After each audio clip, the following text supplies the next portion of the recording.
Hello my dear students. तो बच्चों NEET PYQ express में आज से हम स्टार्ट कर रहे हैं क्लास 12th एनसीईआरटी के सभी चैप्टर्स का रिवीजन। इससे पहले हम 11th एनसीईआरटी के सभी चैप्टर्स के लास्ट 15 सालों के पीवाईक्यूज और उन चैप्टर्स का एक क्विक शॉर्ट रिवीजन कर चुके हैं।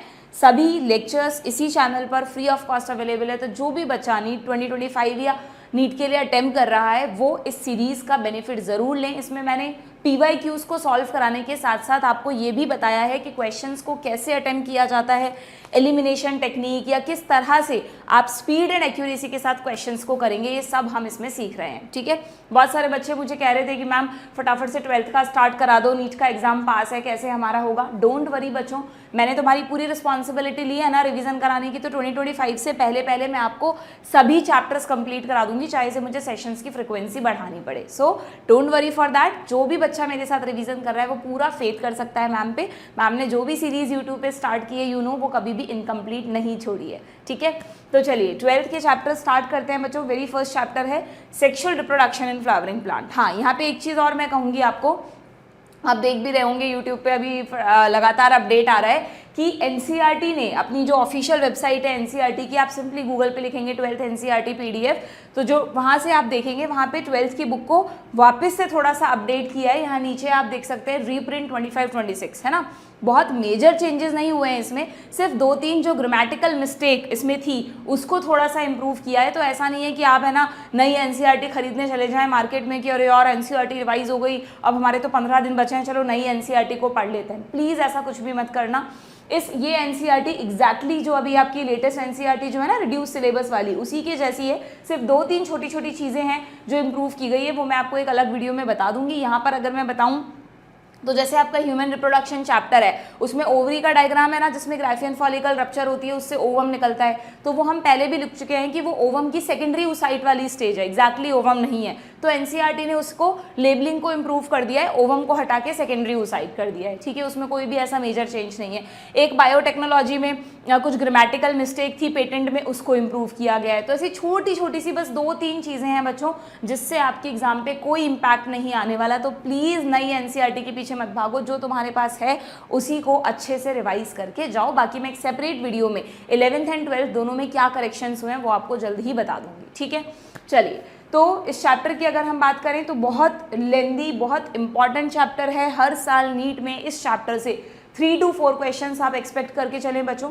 और हाईली कंसेप्चुअल चैप्टर है, तो मैं बिल्कुल ऐसा नहीं कहूँगी कि वन शॉट में मैंने तुम्हें करा दिया और मैजिकली तुम्हें समझ में आ जाएगा। इस चैप्टर को टाइम देना पड़ता है। जिस बच्चे ने मेरे साथ एनसीईआरटी लाइन टू लाइन के सभी लेक्चर्स अटेंड किए हैं या कहीं से भी पढ़ा है, टाइम दिया है, चार्ट्स बनाए हैं, डायग्राम्स बनाए हैं, चीज़ों को समझा है, वही बच्चे का ये चैप्टर एकदम टू द पॉइंट होगा। वरना आप इस चैप्टर के क्वेश्चंस में फ्रिक्वेंटली मिस्टेक करेंगे। ठीक है, तो अभी इतना टाइम तो नहीं है। अब अगर किसी बच्चे ने, वैसे जनरली क्या होता है ना, मैंने देखा है 12th स्ट्रॉन्ग रहता है आप लोगों का, क्योंकि 12th में बोर्ड्स का प्रेशर रहता है, तो आप पढ़ के चलते हैं। ठीक है, तो यहाँ पर मैं इस सीरीज़ में 12th के जो भी चैप्टर्स हम डिस्कस करेंगे उनके पीवाईक्यूज में जो चीज़ें पूछी गई हैं उन्हीं को रिवाइज कराऊंगी। और बीच बीच में मुझे जो लगेगा कि यार ये इंपॉर्टेंट है, पीवाईक्यू में कभी आया नहीं, आने का चांस है, तो वो भी बता दूंगी। ठीक है, बट 1-to-1 पूरा चैप्टर रिवाइज करने हम यहाँ पर नहीं बैठेंगे, because it will take time. ऐसा कराने में तो फिर मुझे 5-6 घंटे का एक लेक्चर बनाना पड़ेगा, जो कि ना आपको देखना पॉसिबल है अभी, और हमारे पास समय बहुत कम है। ठीक है, तो चलिए देखते हैं इस चैप्टर से क्या क्वेश्चंस पूछे गए हैं। इस चैप्टर में सबसे पहले अगर आप देखेंगे बच्चों तो फ्लावर का डायग्राम है, जो आप छोटी क्लासेस से पढ़ते आए हैं। तो by chance diagram based question कोई आता है तो आप इजीली इसकी लेबलिंग करके आ सकते हैं। आई डोंट थिंक कि आप इसमें कुछ गलती करेंगे। ओके, देन इस चैप्टर में आपको बेसिकली एक बार बिल्कुल शॉर्ट में समझ लो कि इस चैप्टर में आपको पढ़ाया क्या गया है कि जो एंजियोस्पर्म्स हैं, जो फ्लावरिंग प्लांट्स हैं, जो प्लांट किंगडम का मोस्ट इवॉल्व डिवीजन है एंजियोस्पर्म, उनका रिप्रोडक्टिव ऑर्गन क्या है बच्चों। जैसे आप ह्यूमंस में कहते हो रिप्रोडक्टिव ऑर्गन है टेस्टिस एंड ओवरी, टेस्टिस में स्पर्म बनते हैं, ओवरी में एग बनता है, बिल्कुल वैसे ही ओवम बनता है। बिल्कुल वैसे ही प्लांट्स में अगर हम फ्लावरिंग प्लांट्स की बात करें तो फ्लावर उनका रिप्रोडक्टिव ऑर्गन है बच्चों। मैं आपको पहले भी समझा चुकी हूँ कि ये रिप्रोडक्टिव ऑर्गन, ये एक बाइसेक्सुअल फ्लावर का डायग्राम है। हो सकता है फ्लावर किसी में यूनिसेक्सुअल भी हो, बट मोस्टली टिपिकली फ्लावर्स जो हैं वो बाइसेक्सुअल होते हैं। बाइसेक्सुअल का मतलब है यहाँ पे एक ही फ्लावर में मेल एंड फीमेल दोनों रिप्रोडक्टिव स्ट्रक्चर्स प्रेजेंट हैं। तो ये जो आपको बिल्कुल सेंटर में दिखता है जिसमें कि आप स्टिग्मा, स्टाइल एंड ओवरी देख सकते हैं, ये पिस्टिल या कार्पल है। इसके दोनों नाम याद होने चाहिए, इट इज कॉल्ड पिस्टिल और कार्पल, ठीक है। एंड ये जो इतने सारे आपको स्ट्रक्चर्स दिख रहे हैं जो एक फ्लावर में जनरली येलो कलर के दिखते हैं, उनमें दिस पार्ट इज एंथर और ये उसका फिलामेंट है। तो एंथर और फिलामेंट को मिलाकर आप क्या कहते हैं, एंथर और फिलामेंट को मिलाकर आप कहते हैं स्टेमन, है ना, स्टेमन। ये कई बार कंफ्यूजन हो जाता है स्टेमन और एंथर में, तो डू रिमेंबर दिस, क्लियर। और स्टिग्मा, स्टाइल एंड ये रहा ओवरी, इन तीनों को मिलाकर आप कहते हैं कार्पल या पिस्टिल। तो डू रिमेंबर कार्पल या पिस्टिल फ्लावर का फीमेल रिप्रोडक्टिव स्ट्रक्चर है, जबकि स्टेमन मेल रिप्रोडक्टिव स्ट्रक्चर है। बहुत सारे स्टेमन्स के ग्रुप को या वर्ल को, वर्ल यानी WHORL, वर्ल बोलते हैं इसको, हॉल नहीं बोलते, कुछ बच्चे इसे हॉल बोलते हैं, हॉल प्रोनाउंसिएशन नहीं है, this is called whorl. Whorl यानी चक्र, है ना, ये एकदम ऐसे चक्र की फॉर्म में सिचुएटेड है, दैट्स वाई वर्ल। तो ये है एंड्रोशियम। और कार्पल या पिस्टिल एक भी हो सकता है, बहुत सारे भी हो सकते हैं। तो कार्पल या पिस्टिल के ग्रुप को कहते हैं gynoecium, gyno for female, andro for male, simple.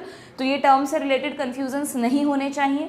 क्योंकि हम एंजियोस्पर्म्स की बात कर रहे हैं, तो एंजियोस्पर्म आपको पता है 2N होते हैं। 2N यानी उनकी मेन प्लांट बॉडी जो है वो स्पोरोफाइट है। ये मैं आपको पहले ही सिखा चुकी हूँ प्लांट किंगडम में कि किसी भी प्लांट में स्पोरोफाइटिक जनरेशन का मतलब जो स्पोर्स बनाएगी, स्पोर्स N होते हैं बट स्पोरोफाइट 2N होता है, ठीक है। हमेशा किसी भी प्लांट में आप देखेंगे स्पोरोफाइट से स्पोर्स बनेंगे, स्पोर्स हमेशा N होते हैं। स्पोर्स से गैमीटोफाइट बनता है, गैमीटोफाइट बनता है, ये भी N होता है। गैमीटोफाइट से गैमीट्स बनते हैं, गैमीट्स भी N होते हैं। और जब दो मेल एंड फीमेल गैमीट्स का फ्यूजन होता है तो बनता है जाइगोट, एंड जाइगोट से फिर बनता है नया स्पोरोफाइट। ये साइकिल कभी भी आपको भूलना नहीं है, ये बेस है इस चैप्टर का। यानी किसी भी प्लांट में, या हम एंजियोस्पर्म की बात कर लेते हैं, स्पोरोफाइटिक जनरेशन 2N है, बाकी उससे बनने वाले स्पोर, स्पोर से बनने वाला गैमीटोफाइट, गैमीटोफाइट में बनने वाले गैमीट, ये सब हैप्लॉइड स्ट्रक्चर्स हैं। ये किसको रिप्रेजेंट कर रहा है, गैमीटोफाइटिक जनरेशन को, ठीक है। डू रिमेंबर फ्लावरिंग प्लांट्स की अगर हम बात कर रहे हैं तो हम कह रहे हैं कि रिप्रोडक्टिव ऑर्गन है ये। तो रिप्रोडक्टिव ऑर्गन का मतलब अब इसको सेक्सुअल रिप्रोडक्शन करना है, यानी इसको मेल एंड फीमेल गैमीट्स बनाने हैं। तो प्लांट सीधा हमारी तरह गैमीट नहीं बनाते, हमारे में तो डायरेक्टली गैमीट बन जाते हैं, फ्यूजन हो जाता है, जाइगोट बन जाता है। बट यहाँ पे फ्लावर में हमेशा पहले स्पोरोजेनेसिस करना है, स्पोर से गैमीटोफाइट बनाना है, फिर गैमीटोजेनेसिस करना है। This is the base of this chapter कि आपको पहले स्पोरोजेनेसिस करने के बाद गैमीटोजेनेसिस करवाना है। अगर ये चीज़ आपने पकड़ के रखी है तो क्वेश्चंस गलत नहीं होंगे। यानी अगर हम बात कर रहे हैं एंथर की, तो एंथर वो जगह है बच्चों, अगर हम बात कर रहे हैं एंथर की, मैं नेक्स्ट डायग्राम पे जाऊँ क्या एक बार। अगर हम बात कर रहे हैं एंथर की तो ये रहा एंथर। एंथर में आपको पता है इस तरह से दो लोब्स होते हैं, एंथर इज बायलोब डाइथिकस, ठीक है। ये इसके दो लोब्स आपको दिखाए हैं, और इन दो लोब्स के अंदर क्या होते हैं, टोटल मिला के 4 पॉलन चैम्बर होते हैं, पॉलन सैक या पॉलन चैम्बर, जो कि इस डायग्राम में और अच्छे से दिखाया गया। अगर ये एंथर का डायग्राम है तो ये इसके 4 पॉलन चैम्बर हैं। एंड डू रिमेंबर ये जो पॉलन चैम्बर्स हैं बच्चों, कहाँ लेबल किया है इन्होंने अभी यहाँ पर इसको, ये जो पॉलन चैम्बर है ना, ये पॉलन चैम्बर हॉलो नहीं है, इसके अंदर बहुत सारी सेल्स है, एक टिश्यू है, उस टिश्यू को कहेंगे स्पोरोजीनस टिश्यू। क्योंकि मैं आपको कह रही हूँ कि प्लांट, ये जो फ्लावरिंग प्लांट है, फ्लावर है, ये अपना रिप्रोडक्शन स्पोरोजेनेसिस से शुरू करेगा, ना कि सीधा गैमीट बनाएगा। तो यानी जो हमारे सामने एंथर है फ्लावर के अंदर, इस एंथर में ये जो 4 आपको दिख रहे हैं, these are the pollen chambers या पॉलन सैक। ये pollen sac is the site of microsporogenesis. यही वो जगह है जहां पर माइक्रोस्पोर्स बनेंगे, और माइक्रोस्पोर्स बनाने के लिए चाहिए microspore mother cell. Microspore mother cell को हम कहते हैं पॉलन मदर सेल यानी PMC। तो ये जो स्पोरोजीनस टिश्यू है ना बच्चों, ये इसकी हर सेल ही तो PMC है, यही तो PMC की सेल्स हैं, पॉलन मदर सेल्स हैं। अब ये सभी सेल्स मियोसिस करेंगी, मियोसिस से 4 गुना नई सेल्स बनेंगी, हर से 4 डॉटर सेल्स बनती हैं। अगर यहाँ पे 100 सेल्स हैं तो 400 नई सेल्स बनेंगी, ठीक है। तो ये जो PMC है, हर PMC जब मियोसिस करेगी तो मियोसिस करने से क्या बनेंगे, सीधा आप क्या करेंगे, यहाँ पे सीधा मेल गैमीट मत बना देना, मियोसिस करने से बनेंगे बच्चों माइक्रोस्पोर्स। क्या बनेंगे, माइक्रोस्पोर मदर सेल या पॉलन मदर सेल में मियोसिस से बनेंगे माइक्रोस्पोर। जितनी PMC हैं उसके 4 गुना बनेंगे, और क्योंकि मियोसिस से बने तो हैप्लॉइड होंगे। You know this is called sporic meiosis. हमारे में तो गैमेटिक मियोसिस होता है, जबकि प्लांट्स में स्पोरिक मियोसिस होता है, यू नो दैट, ठीक है। तो ये जो माइक्रोस्पोर बने ये हैप्लॉइड है। अब जितने भी माइक्रोस्पोर हैं वो सब डेवलप करके बनाएंगे बच्चों मेल गैमीटोफाइट। अभी छोटा सा साइकिल बनाया था, उसमें क्या लिखा था मैंने कि स्पोर्स से गैमीटोफाइट बनता है, तो माइक्रोस्पोर मेल गैमीटोफाइट बना देंगे। मेल गैमीटोफाइट कौन है ये भूल जाते हो आप लोग, पॉलन ग्रेन ही मेल गैमीटोफाइट है।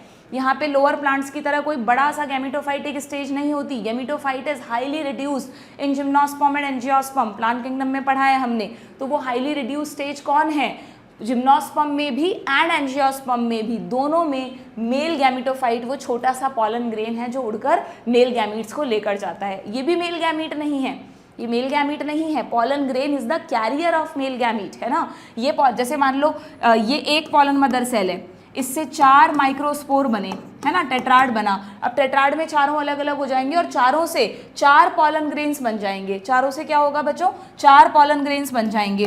तो ये चारों अलग अलग हो गए, अब चारों पॉलन ग्रेन्स बना रहे हैं। तो ये 4 पॉलन ग्रेन, अभी आप इसको माइक्रोस्पोर कह रहे थे, अब आप इसको पॉलन ग्रेन क्यों कह रहे हो, क्योंकि ये जो पॉलन ग्रेन्स है, यहाँ पे मैं इसका डायग्राम कुछ ऐसे बना देती हूँ कि मान लो ये अलग अलग हो गए, तो ये 1 2 3 और ये 4, ये चारों अलग अलग हो गए, ठीक है। अब देखो इसमें चेंज क्या हो रहा है, ये जो पॉलन ग्रेन है ना, अभी मेल गैमीट नहीं बने, अभी it is a single celled stage. अब इसको क्या करना है, अब इसको बच्चों इसको पहले तो यूँ समझो आप, इसके चारों तरफ लेयर बन जाएगी, ये एक्साइन की लेयर बन गई, तो आप थोड़ा सा समझ पाओगे कि हाँ यार ये पॉलन ग्रेन की स्टेज में आ गया, ये एक्साइन की लेयर बन गई। अब हर पॉलन ग्रेन में क्या होगा देखना, यहाँ ले रही हूँ मैं, हर पॉलन ग्रेन में माइटोसिस होगा, और माइटोसिस होने की वजह से फर्स्ट माइटोसिस हुआ, ये फर्स्ट माइटोसिस हुआ। माइटोसिस होने की वजह से एक छोटी सेल और एक ये खुद बड़ी सेल जो पहले से थी वो रह जाएगी। इस तरह का माइटोसिस होता है, ये अनइक्वेशनल, मतलब अनइक्वेशनल नहीं कहूँगी मैं, एसिमेट्रिकल माइटोसिस होता है, जिसकी वजह से एक छोटी सेल और एक बड़ी सेल बनती है, दोनों इक्वल नहीं बनती। क्रोमोसोम्स का डिवीजन तो इक्वल ही होता है, लेकिन सेल का साइज अलग अलग होता है। इस छोटी सेल को आप क्या कहते हो, जनरेटिव सेल। पूरा यहीं पे समझा दिया मैंने, अब सीधा हम क्वेश्चन करेंगे। और इस बड़ी सेल को आप कहते हो वेजिटेटिव सेल। अगर तुमसे कोई प्लॉइडी पूछ ले इन सेल की, तो तुम बताओ मुझे what is the ploidy of pollen grain, haploid ना। तो बट ऑब्वियस माइटोसिस हुआ है, तो ये दोनों सेल्स भी क्या होंगी, हैप्लॉइड ही होंगी। वेजिटेटिव सेल का जो न्यूक्लियस है वो काफ़ी बड़ा होता है, इर्रेगुलर सा होता है, क्वेश्चंस पूछते हैं। इसका डेंस साइटोप्लाज्म होता है क्योंकि इसमें खूब सारे न्यूट्रिएंट्स हैं, ठीक है। तो ये सब वेजिटेटिव सेल के फीचर्स हैं। इसको ट्यूब सेल भी कहते हैं क्योंकि यही सेल आगे जाकर पॉलन ट्यूब बनाएगी, ओके। अब ये जो जनरेटिव सेल है ना, it will undergo second mitosis, ये सेकेंड माइटोसिस कर लेगी। एक और माइटोसिस हुआ, फर्स्ट माइटोसिस के बाद सेकेंड माइटोसिस, तो देखना क्या होगा, ये वेजिटेटिव सेल और इसके अंदर बन गए जनरेटिव सेल से के डिवीजन से 2 मेल गैमेट्स, ठीक है, 2 मेल गैमेट्स। ये बड़ा स्माइली टाइप का सा, जोकर टाइप का सा फिगर बन गया है ना। तो ये आपका आ गया 3 stage pollen grain. This is a mature pollen grain, this is a mature pollen grain. तो पॉलन ग्रेन के अंदर ये दोनों कौन हैं, these are 2 male gametes, these are 2 male gametes. तो आप फर्क समझ गए ना, पॉलन ग्रेन और मेल गैमीट में क्या फ़र्क है। Pollen grain is the carrier of male gametes, ठीक है। और पॉलन ग्रेन की 3 स्टेज हैं, this is called 1 sailed pollen, this is called 2 sailed pollen, this is called 3 sailed pollen. ज़्यादातर प्लांट्स क्या करते हैं, आपको पता है एंजियोस्पर्म में हम पढ़ते हैं 60-40% का रेशो होता है। जो ज़्यादातर प्लांट्स हैं वो समझदार हैं, यानी 60% प्लांट्स क्या करते हैं, इसी 2 सेल्ड स्टेज में अपने पॉलन्स को पॉलिनेट कर देते हैं। ये एंथर बर्स्ट हो गए, पॉलन ग्रेन्स निकल गए, और वो पॉलन ग्रेन ज़रूरी तो नहीं है सही जगह पर पहुंचे, pollination is a random process. अगर वो पॉलन ग्रेन इधर उधर कहीं गिर गए तो दे विल डाई, बट अगर वो पॉलन ग्रेन सही फ्लावर की स्टिग्मा पर गिरे, अपनी ही स्पीशीज़ के किसी फ्लावर की स्टिग्मा पे गिरे और उन्हें पॉलिनेशन के लिए, पॉलिनेशन नहीं, उन्हें जर्मिनेशन के लिए चांसेस मिलेंगे, तो ही वो इस डिवीज़न को कंप्लीट करते हैं और 3 सेल्ड स्टेज में आते हैं, वरना 2 सेल्ड में ही रह जाते हैं। तो आपसे पूछ सकते हैं कि 60% एंजियोस्पर्म्स में, ध्यान रखना 60% एंजियोस्पर्म्स में 2 सेल्ड पॉलन में ही पॉलिनेशन हो जाता है, क्योंकि वो अपनी एनर्जी क्यों वेस्ट करें एक और माइटोसिस करने में जब तक सही जगह पर नहीं पहुंच जाते। बट 40% जो एंजियोस्पर्म्स हैं वो 3 सेल्ड स्टेज में पॉलिनेशन करते हैं, पूरा बना के तैयार करके अपने पॉलन को बाहर निकालते हैं। सिंपल। तो बस ये सारे इवेंट जो मैंने आपको बताए यहीं पर एक ही चार्ट में समझा दिए हमने, बहुत आराम से डिटेल में सब कुछ पढ़ा है एनसीईआरटी लाइन टू लाइन में। ये सारे इवेंट्स मेल गैमीट्स का फॉर्मेशन करवा रहे हैं। तो आपको तीनों चीज़ें समझ में आ गई क्या। सबसे पहले हुआ माइक्रोस्पोरोजेनेसिस, फिर माइक्रोस्पोर से बना गैमीटोफाइट, फिर हुआ गेमिटोफाइटिक डेवलपमेंट जिसमें आपके बने पॉलन ग्रेन्स और पॉलन ग्रेन्स के अंदर 2 मेल गैमीट्स। ठीक है, what is the ploidy of male gametes, but obvious ये भी n है। डन। अब इस पे वो कौन से क्वेश्चन था, न्यूमेरिकल टाइप क्वेश्चन आ जाए, प्लॉइडी टाइप क्वेश्चन आ जाए, कुछ भी आ जाए आप आराम से कर सकते हो। लेट्स चेक करें इसके PYQs। ठीक है, चलिए देखते हैं क्या क्वेश्चन है हमारे सामने। एक एक चीज़ नहीं बताऊंगी, सब कुछ बता दिया। देखो 2024 में आया हुआ है question, identify the set of correct statements, the flowers of vallisneria are colourful and produce nectar. अच्छा हाँ, यहाँ पर आपको मिक्स क्वेश्चंस मिलेंगे बच्चों, क्योंकि यहाँ पर क्या है, ये जो टॉपिक है ना, यहाँ तक जो हमने पढ़ा, ये देखो, ये जो मैंने आपको दिखाया ये रही पॉलन ग्रेन का डेवलपमेंट बताया है, ये 1 सेल्ड पॉलन दिखाया है, फिर उसमें 2 सेल्ड पॉलन दिखा दिया, वेजिटेटिव जनरेटिव सेल, एक यहाँ पे आप 3 सेल्ड पॉलन और बना सकते हो, जनरेटिव सेल की जगह 2 मेल गैमीट्स बना लेना। ये एसिमेट्रिक स्पिंडल बन रहे हैं, इसलिए एक बड़ी सेल एक छोटी सेल बन रही है। ठीक है, ये हर पॉलन ग्रेन अपनी स्पीशीज के लिए कैरेक्टरिस्टिक होता है। उनके जो एक्सटर्नल स्ट्रक्चर है, जो एग्जाइम की लेयर है, इस एग्जाइम की लेयर के पैटर्न को देखकर हम ये पता लगा सकते हैं कि ये किस स्पीशीज का पॉलन है। एंड अगेन एक इंपॉर्टेंट पॉइंट, एग्जाइम किसकी बनी है, बहुत आता है क्वेश्चन, एग्जाइम बनी है स्पोरोपोलिनिन की ही। स्पोरोपोलिनिन की वजह से pollen grain resist high temperature, strong acids, strong alkali, कहीं पर भी रख दो, जो पॉलन ग्रेन का स्ट्रक्चर है ना बच्चों, वो डैमेज नहीं होगा। अब तक ऐसा कोई एंजाइम नोन नहीं है जो स्पोरोपोलिनिन को डिग्रेड या डाइजेस्ट कर सके। तो अब पॉलन्स जो हैं वो मिलियन ऑफ ईयर्स तक मिट्टी में या जहाँ भी पड़े रहते हैं, बट वो पॉलन्स वाइबल नहीं हैं। उन पॉलन्स का स्ट्रक्चर तो एज इट इज, एग्जाइम को कुछ नहीं हुआ, बट अंदर जो लिविंग स्ट्रक्चर था ना, ये सब वेजिटेटिव सेल, जनरेटिव सेल या मेल गैमीट, वो मर चुके हैं, वो जिंदा नहीं है। तो पॉलन ग्रेन्स वाइबल नहीं है, बट पॉलन ग्रेन का स्ट्रक्चर एज इट इज है। दैट्स वाई पॉलन ग्रेन्स को फॉसिल स्टडी में यूज किया जाता है। ठीक है, ये भी एक क्वेश्चन पूछ लिया जाता है। एंड व्हाट इज इंटाइन, जो पॉलन ग्रेन में मैं आपको कह रही हूँ कि एक लेयर तो एग्जाइम की है और एक जो इनकी खुद की सेल वॉल है ना, किसी भी सेल में एक सेल मेम्ब्रेन होती है, एक सेल वॉल होती है, तो जो सेल्यूलोजिक सेल वॉल है उसी को इंटाइन कहते हैं। इंटाइन कुछ अलग नहीं है, किसी भी प्लांट सेल में जो सेल वॉल होती है, तो पॉलन ग्रेन्स की सेल वॉल को इंटाइन कह देते हैं। और उसके चारों तरफ जो एडिशनल कवरिंग बन रही है वो है स्पोरोपोलिनिन। कुछ जगह ऐसी होती है जहाँ पर स्पोरोपोलिनिन डिपॉजिट नहीं होता, उन जगहों को कहते हैं जर्म पोर, और यही वो जगह होती है बच्चों जहाँ से पॉलन ट्यूब अराइज होती है फ्रॉम द वेजिटेटिव सेल। ठीक है, जो जो पॉइंट्स मुझे याद आते जा रहे हैं मैं आपको बताती जा रही हूँ, जिससे एक साथ आप क्वेश्चन कर सकें। ये पॉलन ग्रेन्स की एप्लीकेशन है कि उनसे क्या हमें नुकसान है, क्या फ़ायदे हैं, ये सब हम पढ़ चुके हैं। ये उनकी वायबिलिटी पे है, यस, इस पे भी क्वेश्चन आता है। जो पॉलन ग्रेन्स मैं आपको कह रही हूँ कि वैसे तो कई मिलियन ऑफ ईयर्स तक यूं ही पड़े रहेंगे, पर वायबिलिटी कितनी होती है, जब पॉलन्स अपने पॉलन उसमें से एंथर में से निकलते हैं तो कितने टाइम तक वो जिंदा रहते हैं, उनके अंदर की जो सेल है वो वायबल रहती है। तो इट वेरी बच्चों, ये वायबिलिटी वेरी करती है। ये किस पर डिपेंड करती है, एक तो जेनेटिक्स पर, वो किस स्पीशीज़ का है, एक चारों तरफ के टेम्परेचर और ह्यूमिडिटी से भी ये वेरी करेगी। तो 2 एग्जाम्पल्स आपको दिए हैं कि जो हमारे सीरियल्स हैं ना बच्चों, जो ये गेहूँ, मक्का, चावल, जिनकी आपको पता है एनुअल प्लांट्स हैं, एक सीजनल क्रॉप्स हैं, एक छोटे सीजन की इनकी लाइफ स्पैन होती है, तो इनके पॉलन ग्रेन्स की वायबिलिटी भी बहुत कम है। With in 30 minutes they lose their viability, यानी अगर आधा घंटे में ये सही जगह पहुंच गए तो ठीक है, वरना दे विल डाई। ठीक है, लेकिन कुछ ऐसे प्लांट्स हैं जैसे रोजेसी फैमिली, लेग्यूमिनोसी, सोलेनेसी, है ना, रोजेस हम बहुत कॉमनली यूज करते हैं, लेग्यूम्स हमारी डेली लाइफ में यूज होता है, आलू बैंगन वाली फैमिली, पोटैटो फैमिली, ये तीनों हमारी डेली लाइफ में यूज होने वाले हैं, तो आप ऐसे याद रख सकते हैं। इनमें जो वायबिलिटी है वो कई मंथ्स की होती है, कई मंथ्स तक पॉलन वायबल रहते हैं। अगर उस बीच वो सही जगह पहुंच गए तो they will germinate, otherwise they will die. ठीक है, क्लियर। तो अब ऐसा नहीं है यहीं तक के, ये एक, हाँ ये भी इंपॉर्टेंट है कि पॉलन ग्रेन्स को अब भाई, क्योंकि पॉलन ग्रेन्स की वायबिलिटी तो कम है, कुछ दिनों बाद वो वायबल नहीं रहेंगे, उनका स्ट्रक्चर एज इट इज रहेगा बट वो वायबल नहीं रहेंगे। तो अब साइंटिस्ट चाहते हैं कि यार कुछ प्लांट्स ऐसे हैं जो एक्सटिंक्ट होने के कगार पे हैं, तो हम उनके पॉलन ग्रेन्स को और उनके ओवम को जिंदा रख लें, जिससे जब जरूरत पड़े हम फर्टिलाइजेशन कराकर और नई उनको दोबारा बना लेंगे। तो अगर आप पॉलन ग्रेन्स को लंबे टाइम तक वायबल बनाए रखना चाहते हैं तो उनका प्रिजर्वेशन किया जाता है लिक्विड नाइट्रोजन के टेम्परेचर पर, दैट इज -196 डिग्री, और इस प्रिजर्वेशन को कहते हैं क्रायो प्रिजर्वेशन। और जहाँ पर इन्हें रखा जाता है वो हैं पॉलन बैंक्स। इन पॉलन बैंक्स का यूज होता है क्रॉप ब्रीडिंग प्रोग्राम्स में। सिंपल, ठीक है, क्लियर। तो एक बार, वैसे तो यहाँ मिक्स क्वेश्चन है बच्चों, बट आई वांट कि ये जो इतना सारा मैंने तुम्हें समझाया, इससे रिलेटेड कोई क्वेश्चन अगर दिख रहा है ना तो लेट्स डू इट। पहले हम उसको एक बार कर लेते हैं। वैसे मैंने देखा है ज़्यादातर क्वेश्चन ना बच्चों पॉलिनेशन से आता है, ज़्यादातर क्वेश्चन पॉलिनेशन से आते हैं, इसलिए अभी मुझे शुरू में क्वेश्चंस दिख नहीं रहे हैं। ये मिल गया एक क्वेश्चन, देखो 2021 में आया था question, in some members of which of the following pair of families.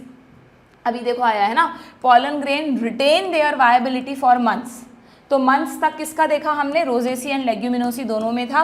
Poaceae वाले ऑप्शन हटा दो, पोएसी यू नो ना सीरियल्स की फैमिली है पोएसी, नहीं याद है तो एनसीईआरटी में लिख लो, जहाँ सीरियल्स लिख रहा है वहाँ पे लिख लो पोएसी फैमिली से बिलोंग करते हैं, ठीक है। देन ये क्वेश्चन क्या है भाई, इस क्वेश्चन में पूछा है the plant part which consist of 2 generations one with in the other. हमें एक ऐसा प्लांट पार्ट बताना है जिसमें 2 जनरेशंस एक साथ हो। 2 जनरेशंस का मतलब आपको पता है प्लांट अपने लाइफ साइकिल में गैमीटोफाइट एंड स्पोरोफाइट दोनों बनाता है ना, तो स्पोरोफाइट हो गया 2n, गैमीटोफाइट हो गया n, तो आपको ऐसा स्ट्रक्चर चूज करना है जहाँ पर 2n एंड n दोनों स्टेज हो। देखते हैं, ये कह रहा है कि pollen grain inside the anther. अभी बताया मैंने तुम्हें, एंथर तो फ्लावर का पार्ट है, स्पोरोफाइट का पार्ट है, तो एंथर तो 2n होगा, बिल्कुल ठीक है, और पॉलन ग्रेन n होगा, ठीक है। तो ये हमें गलत तो नहीं लग रहा, आगे देखते हैं। Germinated pollen grain with 2 male gametes, तो पॉलन ग्रेन भी n है और मेल गैमीट्स भी n है, तो ये तो दोनों ही गैमीटोफाइटिक है। Seed inside the fruit, seed भी 2n है, फ्रूट भी 2n है, तो ये भी सेम प्लॉइडी है।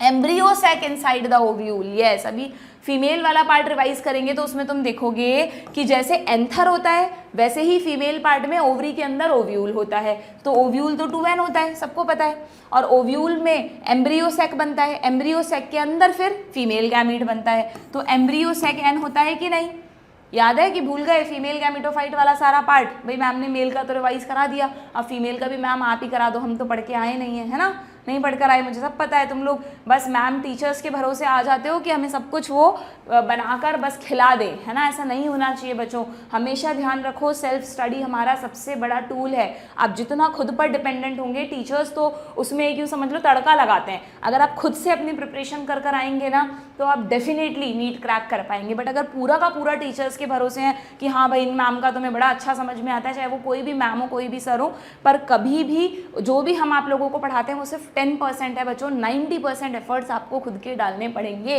वरना सोचो हर वो बच्चा जो आज ये लेक्चर देख रहा है वो नीट क्रैक कर लेता, बट ऐसा होता नहीं है, ठीक है, क्लियर। तो चलो फटाफट फीमेल वाला भी बता देती हूँ। तो जैसे हमने अभी फ्लावर के एंथर में मेल गैमीट बनाए, वैसे ही फ्लावर में जो पिस्टिल है, स्टिग्मा स्टाइल ओवरी, उसकी ओवरी पर आ जाओ तुम। ये ओवरी है मान लो, यहाँ पर मैं ड्रॉ कर देती हूँ, ये मान लो ओवरी है, ठीक है, ये ओवरी है बाहर, दिस इज ओवरी।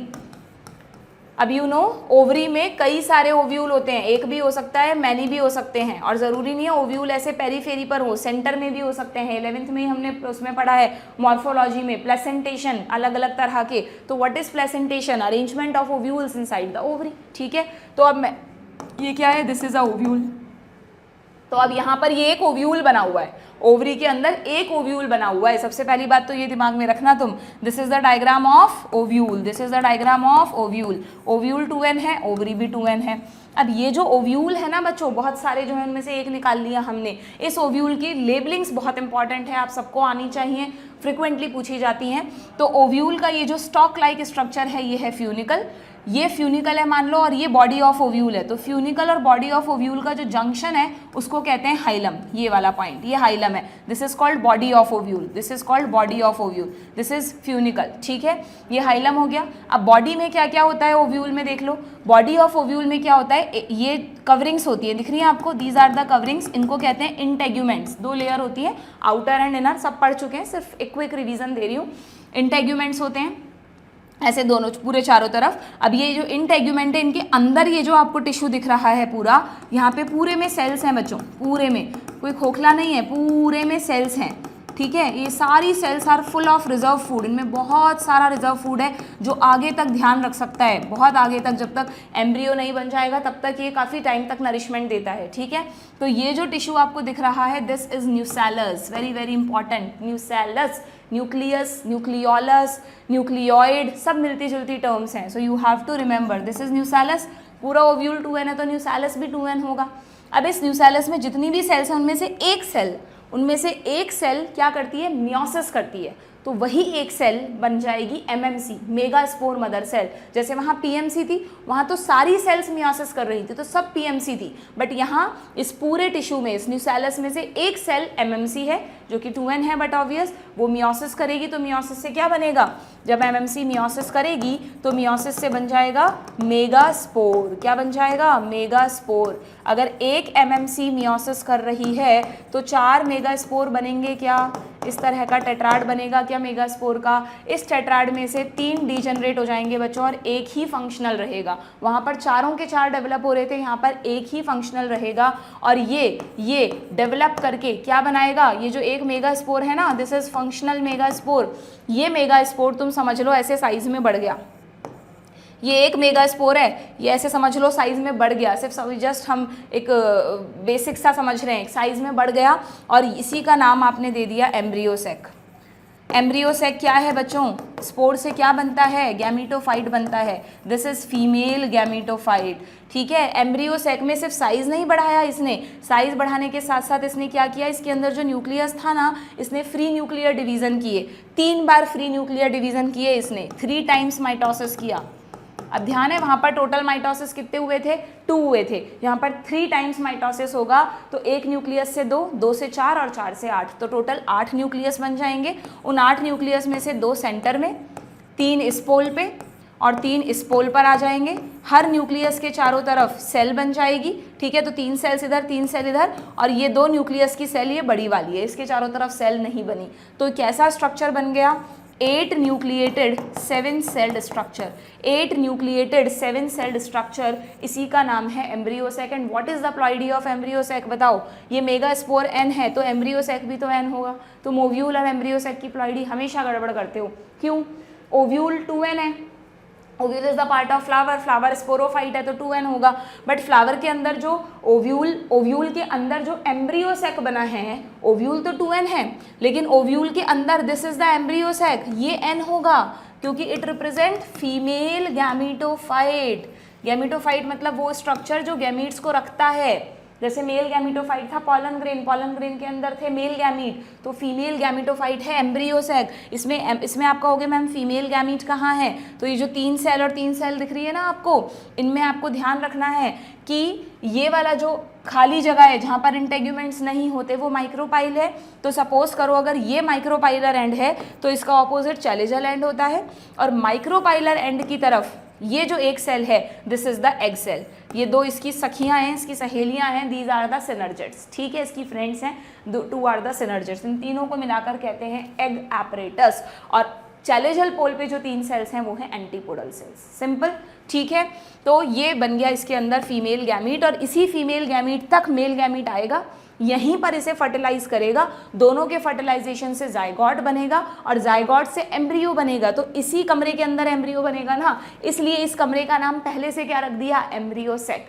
तो एम्ब्रियोसेक वो स्ट्रक्चर है जिसने फीमेल गैमीट को बनाया, अपने अंदर रखा, मेल गैमीट्स का इंतजार किया, मेल गैमीट आए, फीमेल गैमीट को फर्टिलाइज करके जाइगोट बनाया, जाइगोट से एम्ब्रियोनिक डेवलपमेंट इसी एम्ब्रियोसेक में होगा बच्चों, यानी इसी जगह पर। अब न्यूसेलस खत्म होता जाएगा, यहाँ पर एम्ब्रियोसेक बढ़ता जाएगा क्योंकि इसके अंदर एम्ब्रियो बन रहा है। ना सिर्फ एम्ब्रियो बनेगा, यू रिमेंबर एंजियोस्पर्म्स में डबल फर्टिलाइजेशन होता है।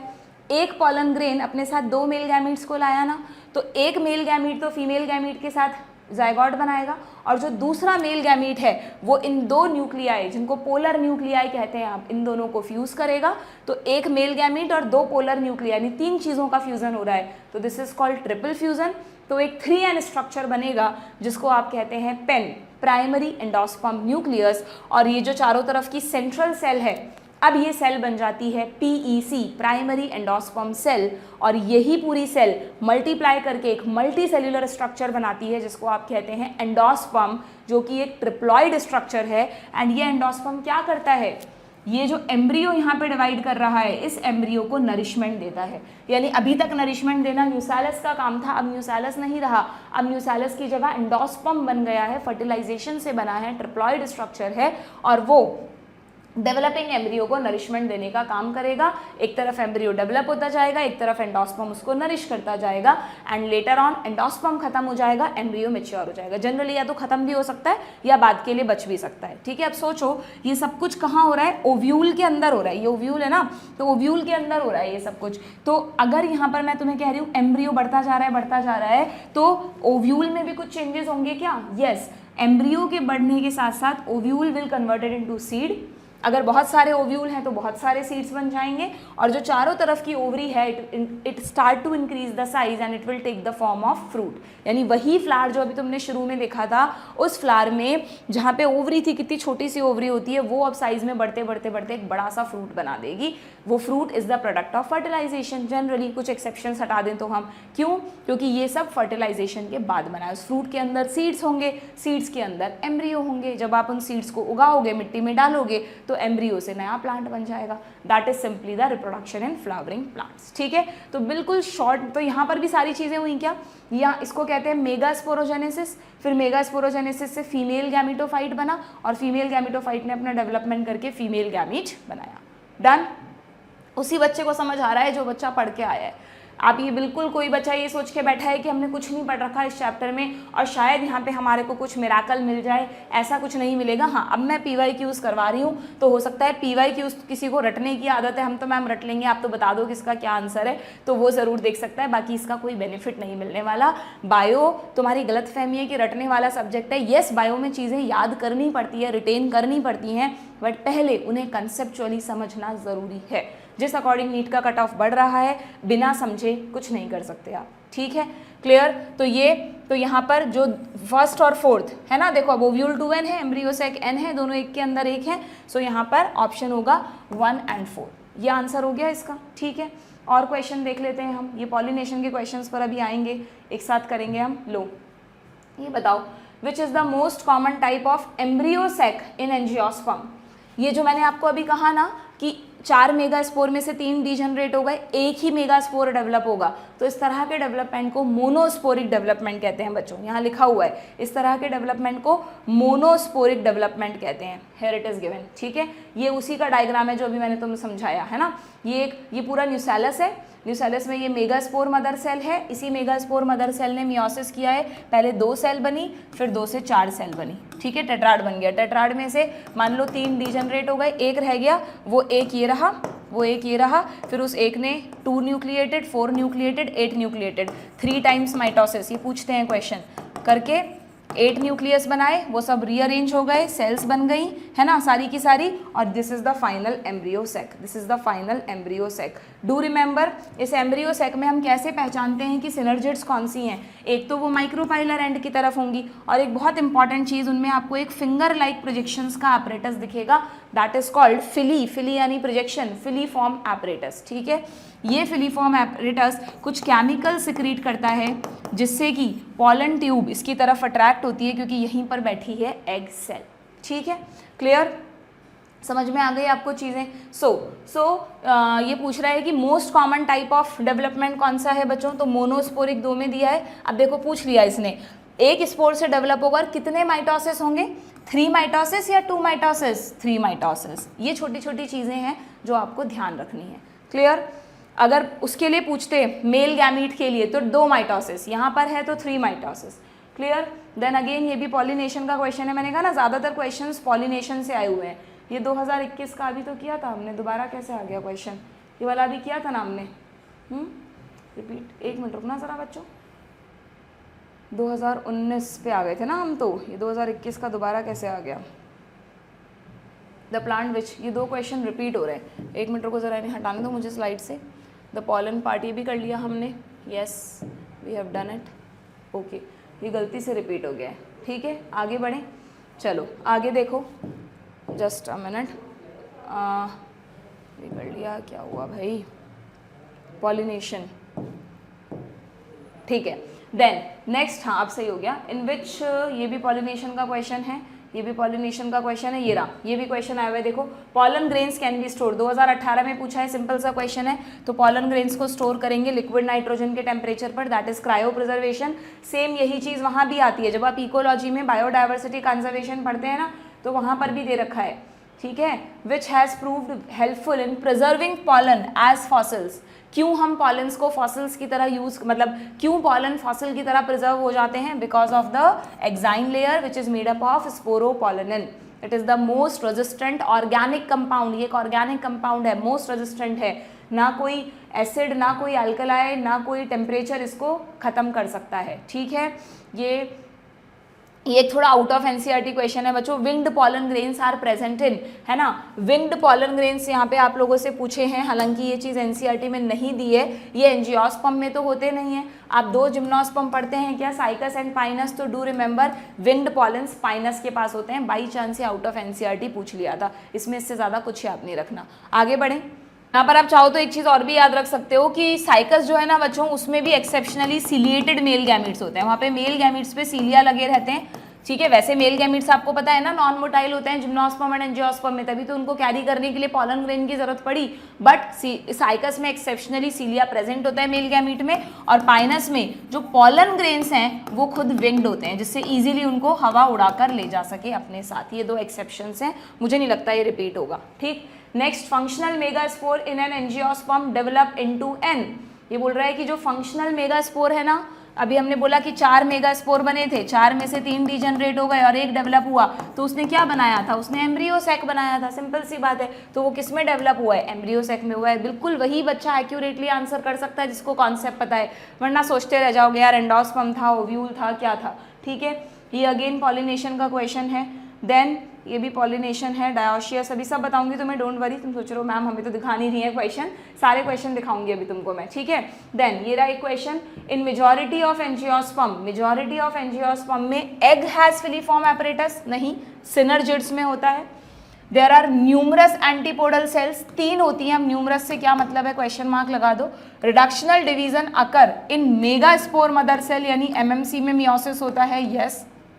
Small central cell is present in embryo sac, small नहीं होती, सबसे बड़ी वाली सेल जो है एम्ब्रियो सैक की उसको सेंट्रल सेल कहते हैं बच्चों। ये जो सबसे बड़ी वाली सेल आपको दिख रही है जिसमें 2 पोलर न्यूक्लियाई हैं, दिस इज सेंट्रल सेल, तो ये भी गलत है, तो हमें सही बताना है ऑप्शन 3। ठीक है, देन नेक्स्ट क्वेश्चन क्या है, नेक्स्ट क्वेश्चन क्या है, इज टेक्निकली, ये देखो कितना अच्छा क्वेश्चन है, the ovule is technically equivalent to, ovule इनमें से किसके इक्विवेलेंट है। देखो यहाँ पर एक चीज़ और याद रखना, यहीं पर मैं तुम्हें नोट करा देती हूँ, पढ़ाते वक्त तो मैंने कई बार बताई है ये चीज़ कि फ्लावर के डायग्राम में ही आप इस चीज़ को नोट कर लो बच्चों कि अगर हम बात कर रहे हैं एंड्रोशियम की और गाइनोशियम की, तो एंड्रोशियम में मैं तुम्हें कह रही हूँ बहुत सारे स्टेमन्स हैं और गाइनोशियम में बहुत सारे कार्पल या पिस्टिल हैं। ठीक है ना, कार्पल या पिस्टिल हैं। अब स्टेमन में 2 चीज़ें हैं, anther and filament, anther and filament, और कार्पल या पिस्टिल में 3 चीज़ें हैं, स्टिग्मा, स्टाइल एंड ओवरी। फटाफट लिख रही हूँ मैं, तो ये जो एंथर है ना, इस एंथर, ये जो एंथर है ये क्या है, इस एंथर में पॉलन चैम्बर है, रुको, इस एंथर में पॉलन सैक या पॉलन चैम्बर है, और ओवरी में ओव्यूल है। तो क्या यही दोनों वो जगह है जहाँ पर सारा स्पोरोजेनेसिस का कार्यक्रम शुरू हुआ था। पॉलन सैक में मैंने तुम्हें कहा था पॉलन मदर सेल्स हैं जो मियोसिस करके माइक्रोस्पोर्स बनाएंगी। तो पॉलन सैक को मैं एक बैग मान सकती हूँ क्या, जिसके अंदर स्पोरोजेनेसिस चल रहा है। तो पॉलन सैक को मैं माइक्रोस्पोरेंजियम और ओव्यूल को मैं मेगा स्पोरेंजियम कहूँगी। व्हाट इज स्पोरेंजिया, मैं तुम्हें प्लांट किंगडम में बता चुकी हूँ। स्पोरेंजिया मतलब एक बैग जिसके अंदर स्पोर फॉर्मेशन चलता है, फिर वो चाहे फंजाई का स्पोरेंजिया हो जो एसेक्सुअल स्पोर बना रहा था, चाहे इनका स्पोरेंजिया हो जो सेक्सुअल स्पोर्स बना रहा है। स्पोरेंजिया मतलब सिंपली एक बैग जिसमें स्पोर्स बनेंगे।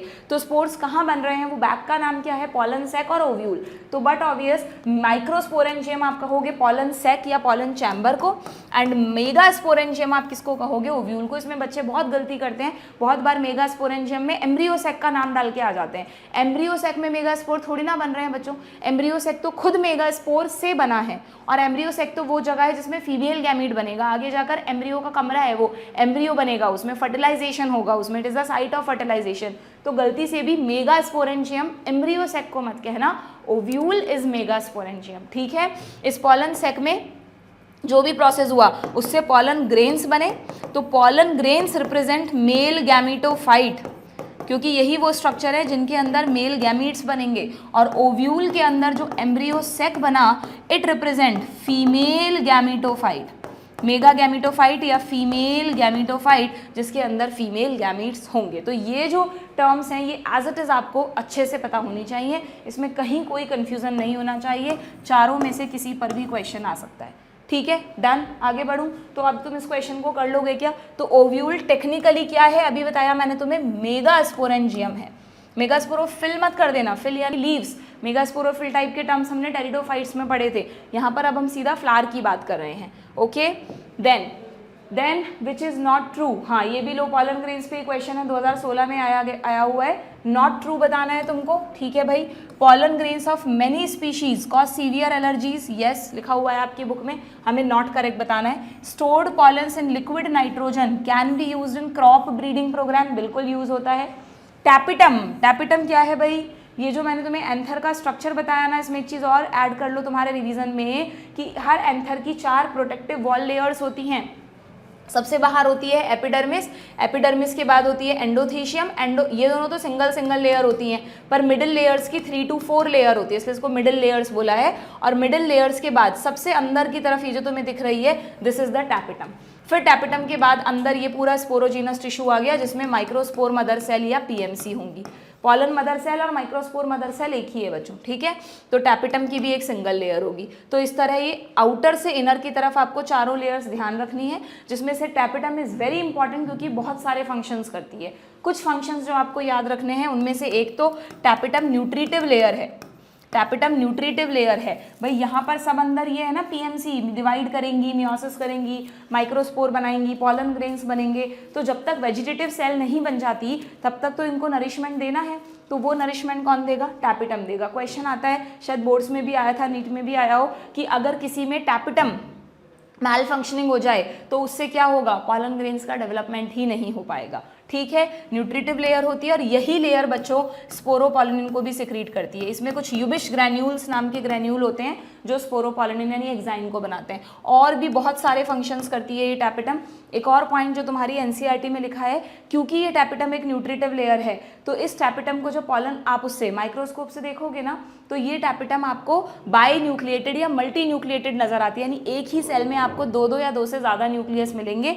वो इसकी न्यूट्रिशनल एफिशिएंसी को एनहांस करने के लिए किया गया है। इट विल परफॉर्म एंडोमाइटोसिस, यहीं पर कहीं लिखा होगा, ये रहा। Can you think how tapetal cells could become binucleated? वो बाई न्यूक्लिएटेड क्यों हो गई?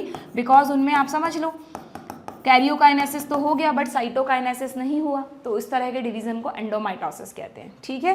तो ये छोटी सी लाइन है, बाई चांस इस पे क्वेश्चन आ जाए तो ध्यान रखना। तो ये कह रहा है टैपिटम डेहिसेंस ऑफ एंथर में हेल्प करती है क्या? नहीं। जब एंथर डेहाइस होने वाले होते हैं यानी पॉलन ग्रेन मैच्योर हो चुके होते हैं तब तक तो टैपिटम बचती ही नहीं है बच्चों। टैपिटम, मिडिल लेयर, ये सब यूज हो जाती है। मिडिल लेयर्स भी न्यूट्रिशन थोड़ा बहुत मतलब अपना सारा फूड वगैरह दे देती हैं, तो जनरली तब तक 2 ही लेयर बचती हैं, एपिडर्मिस और एंडोथीशियम, ठीक है। उसमें भी जो सबसे मेन रोल है वो एंडोथीशियम का है डेहिसेंस में, ठीक है। बट तुम्हारी बुक में लिखा है कि डेहिसेंस के लिए टैपिटम के अलावा बाकी तीनों लेयर्स रिस्पॉन्सिबल हैं, प्रोटेक्शन भी करती हैं। ये देखो यहाँ पे लिखा है कि आउटर 3 वॉल लेयर्स, लिखा है आउटर 3 वॉल लेयर्स, यानी ये और ये perform the function of protection and help in dehiscence of anther. यहाँ पे ये टेक्निकली पूरा नहीं बताया इन्होंने तुमको, बट ठीक है, तुम तो सिर्फ एनसीईआरटी वाली चीज़ें याद रख लो। तो टैपिटम का तो डेहिसेंस में कोई रोल नहीं है क्योंकि ये कंज्यूम हो चुकी है। Exine of pollen grain is made up of sporopollenin, बिल्कुल ठीक है। तो इनकरेक्ट बताना था हमें ऑप्शन 3। नेक्स्ट क्वेश्चन क्या है? Which is not correct, which is not correct, which is not correct. ये किससे रिलेटेड है? पॉलन ग्रेन्स ऑफ मैनी, ये भी पॉलिनेशन से रिलेटेड है, ठीक है। ये बताओ, ये 2016 में आया है। Proximal end of the filament is attach to, proximal end का मतलब ये देखो ज़रा, मैं तुम्हें हमेशा कहती हूँ कि बायो में कोई भी चीज़ जहाँ से अराइज हुई है वो उसका प्रॉक्सिमल है और ऑपोजिट वाला डिस्टल है। जैसे नेफ्रॉन में जो बोमन्स कैप्सूल के पास है वो प्रॉक्सिमल और जो दूर है वो डिस्टल। तो अगर ये फिलामेंट है तो आपको पता है यहाँ रिसेप्टिकल होता है, थैलेमस होता है, यहाँ से अराइज हुआ है ना, तो इसका मतलब ये इसका प्रॉक्सिमल एंड हुआ फिलामेंट का और वो डिस्टल एंड हुआ। तो आपसे पूछा है प्रॉक्सिमल एंड कहाँ अटैच होगा, तो आप फ्लावर का स्ट्रक्चर इमेजिन करो। ये थैलेमस होता है फ्लावर में, थैलेमस, या इसको रिसेप्टिकल बोलते हैं, कोई भूल तो नहीं गया, मॉर्फोलॉजी में सिखाया था आप लोगों को। है ना। इसी थैलेमस पर सारी चीज़ें होती हैं, पेटल्स होती हैं, कैलिक्स सेपल्स होती हैं, इसी में ये ऐसे लगे रहते हैं। तो ये जो फिलामेंट का प्रॉक्सिमल एंड है या तो थैलेमस से अटैच होगा या कुछ केसेस में आपको पता है ये फ्यूज़ रहता है किसके साथ, पेटल के साथ, तो ये पेटल से भी अटैच हो सकता है। ठीक है, यहाँ पे लिखी हुई है ये लाइन और यही क्वेश्चन पूछा गया था कि प्रॉक्सिमल एंड किससे अटैच है, तो प्रॉक्सिमल एंड अटैच है थैलेमस से या पेटल से। अगर किसी को याद है क्या, अगर जो हम फॉर्मूला लिखते हैं, अगर एंड्रोशियम इसके साथ अटैच है तो इस कंडीशन को क्या कहते हैं, सी और ए को फ्यूज़ करेंगे, इसको आप कहेंगे एपी क्या नाम था इसका, पेटल, एपीपेटैलस, पेटल के साथ फ्यूज़ है तो एपीपेटैलस, और अगर टैपल के साथ फ्यूज़ है तो एपीफिलस। एपीपेटैलस कंडीशन सोलेनेसी फैमिली, याद हो तो ठीक है, नहीं मैम तो याद नहीं रखते हम, है ना, याद रखोगे तो अच्छी बात है बच्चों, बार बार दिमाग में लाया करो उस तरह की चीज़ें। नहीं याद आ रही, एनसीईआरटी खोलो, उस चैप्टर पे जाओ, देखो, यही बेस्ट मेथड है चीज़ों को रिटेन करने का। फिलीफॉर्म एपरेटस किसका कैरेक्टरिस्टिक फीचर है, बड़ा ही सिंपल क्वेश्चन पूछा, सिनर्जिड्स का। ठीक है, देन इन एंजियोस्पर्म देखो फिर से आया है, माइक्रोस्पोरोजेनेसिस एंड मेगास्पोरोजेनेसिस, दोनों में ही इसमें से क्या होता है, चाहे माइक्रोस्पोर बनाने हो चाहे मेगास्पोर बनाने हो, मियोसिस तो होगा ही होगा ना बच्चों, मियोसिस के बिना कैसे स्पोरोजेनेसिस होगा, स्पोरिक मियोसिस होगा, तो इन्वॉल्व मियोसिस। ठीक है, क्लियर। देन नेक्स्ट क्या है, mail gametophyte in angiosperm produces, male gametophyte, male gametophyte, जैसे ही क्वेश्चन आएगा तुरंत लिखोगे पॉलन ग्रेन, वरना तुम नहीं कर पाओगे उस क्वेश्चन को सही से। So male gametophyte in angiosperm produce, क्या बनता है मेल गैमेटोफाइट में, देख लो इसमें से ऑप्शन, 2 वेजिटेटिव सेल हटा दो, 1 वेजिटेटिव सेल, और यहाँ पे स्पर्म क्यों लिख दिया, वैसे तो प्लांट्स में मेल गैमीट को स्पर्म नहीं कहते, बट कभी कभार कुछ लिख देते हैं तो नीट में बाई चांस पूछ लिया, उससे घबराना नहीं। ठीक है, तो आपको पता है 2 मेल गैमीट बनते हैं, 1 वेजिटेटिव सेल बनती है, तो थर्ड, या यहाँ हो सकता था 1 generative cell and 1 vegetative cell, तो वो भी सही होता। ठीक है, क्लियर। देन ये भी पॉलिनेशन से क्वेश्चन आया हुआ है, pollination which is not true, ये भी पॉलिनेशन। अब तुम सोच रहे होंगे मैम फिर हम ये सब पढ़ के ही क्यों जाए, हम तो पॉलिनेशन ही पढ़ जाएंगे ना, और फिर तुम्हारे इसमें से क्वेश्चन आ गया तो क्या करोगे, वहाँ बैठ के अफसोस करोगे काश ये पढ़ के आ जाते। प्लीज़ एनसीईआरटी को ऑलरेडी इतना रिड्यूस कर दिया गया है, उसमें भी अगर तुम ऑप्शंस ढूंढोगे तो you are not a true NEET aspirant. ठीक है, जो आपको दिया है सिलेबस प्लीज़ वो तो कवर करके जाना ही जाना है आपको। हाइलम अभी बताया था, hilum is a scar on the, अच्छा अब यहाँ पे इसको स्कार बोला है बच्चों, स्कार मतलब वो एक डिप्रेशन की तरह रह जाएगा। एक्चुअली जब ओव्यूल सीड में बदलता है ना, जब ओव्यूल सीड में बदलता है, ये रहा, तो ओव्यूल ही सीड बना रहा है, तो ओव्यूल के सारे स्ट्रक्चर सीड के स्ट्रक्चर बन जाते हैं। जैसे सीड में एक छोटा सा छेद होता है वो माइक्रोपाइल है, जैसे इसके इंटेग्यूमेंट थे वो सीड कोट बना देंगे, अंदर की सब चीज़ें एम्ब्रियो एंड एंडोस्पर्म में बदल गई है ना। फ्यूनिकल ही रहेगा, सीड का जो स्टॉक होता है छोटा सा, और हाइलम भी सीड पर एक छोटे से डिप्रेशन की तरह नजर आता है। सो बोल रहा है hilum is a scar on the, तो हाइलम सीड पर होगा, क्या होता है hilum, where funicle was attach, micropyle थोड़ी ना, माइक्रोपाइल तो एक होल है, जहाँ फ्यूनिकल अटैच था वो स्कार, वो हाइलम है। ठीक है, नेक्स्ट क्या है, transmission tissue is a characteristic, ये तो बच्चों आउट ऑफ एनसीईआरटी था। ट्रांसमिशन टिश्यू एक्चुअली क्या होता है, कुछ फ्लावर्स की जो स्टाइल होती है, स्टाइल जो होती है ना, उसमें क्या होता है कि अगर वो सॉलिड स्टाइल है, अगर स्टाइल हॉलो है, भाई स्टाइल क्या है बताओ, ये स्टिग्मा, ये स्टाइल और ये ओवरी, तो ये पॉलन ग्रेन्स यहाँ पर आकर गिरे। अब आपको पता है पॉलन ग्रेन से पॉलन ट्यूब निकलती है, अगर स्टाइल हॉलो है तो पॉलन ट्यूब आराम से चली जाएगी, बट अगर स्टाइल सोचो यहाँ पर पूरी सॉलिड होती, इसमें सब जगह सेल्स ही सेल्स होती, तो फिर पॉलन ट्यूब कैसे अंदर जाती, तो इसे रास्ता बनाना पड़ता। तो उसके लिए स्टाइल की जो सेल्स हैं वो कुछ एंजाइम्स सिक्रीट करती हैं, जिसकी वजह से इन्हीं सेल्स का लाइसिस होता जाता है और पॉलन ट्यूब के लिए जगह बन जाती है। तो ये स्पेशल टाइप का टिश्यू हो गया और इसको नाम दे देते हैं ट्रांसमिशन टिश्यू, जो पॉलन ट्यूब के ट्रांसमिशन में हेल्प कर रहा है। That's why it is the characteristic of solid style. But don't worry, इस तरह की चीज़ें रिपीट नहीं होंगी। देखो ईयर देख लो आप, 2014-15 में तो मैं हमेशा कह रही हूँ इन दोनों ईयर्स में आउट ऑफ एनसीईआरटी क्वेश्चंस आए थे। ठीक है, देन अगेन पॉलिनेशन का क्वेश्चन है, pollen tablets are available in the market for, pollen tablets किस यूज़ आती हैं बच्चों, पॉलन अभी मैंने बताया था ना आपको कि आप खुद पढ़ लेना पॉलन ग्रेन्स की एप्लीकेशन, तो सबको पता होगा they are used as a food supplement, क्योंकि पॉलन टैबलेट्स में प्रोटीन्स वगैरह न्यूट्रिएंट्स ज़्यादा होते हैं, तो इसलिए कई सारी, अभी तक इंडिया में इतनी कॉमनली यूज़ नहीं होती बट कई सारी कंट्रीज़ में they are used as a food supplement, है ना। ह्यूमन्स भी यूज़ करते हैं, एथलीट्स भी यूज़ करते हैं, और जो हॉर्सेज होते हैं, रेस हॉर्सेज, जिनको ज़्यादा ताकत की ज़रूरत होती है भागने के लिए, उन्हें भी ये खिलाई जाती हैं, ठीक है। देन इनका एक वो भी दे रखा है आपकी बुक में, बी पॉलन, है ना। इंग्लैंड में ये जिस नाम से मिलती हैं दैट इज़ बी पॉलन, ये इनका ट्रेड नेम है, कमर्शियल नेम है, ठीक। Then function of filiform apparatus, 2014 का क्वेश्चन, अभी बताया था, बहुत सिंपल है, ये पॉलन ट्यूब को सही डायरेक्शन में गाइड करती हैं, so guide the entry of pollen tube, ठीक है। नेक्स्ट क्वेश्चन, ये इस तरह के ऑप्शन देखकर एकदम से टिक मत कर देना आप, तो मतलब मुझे तो तुम्हें पढ़ाते पढ़ाते इतनी प्रैक्टिस हो गई कि मैं पढ़ते पढ़ते बाकी तीनों ऑप्शन देख लेती हूँ।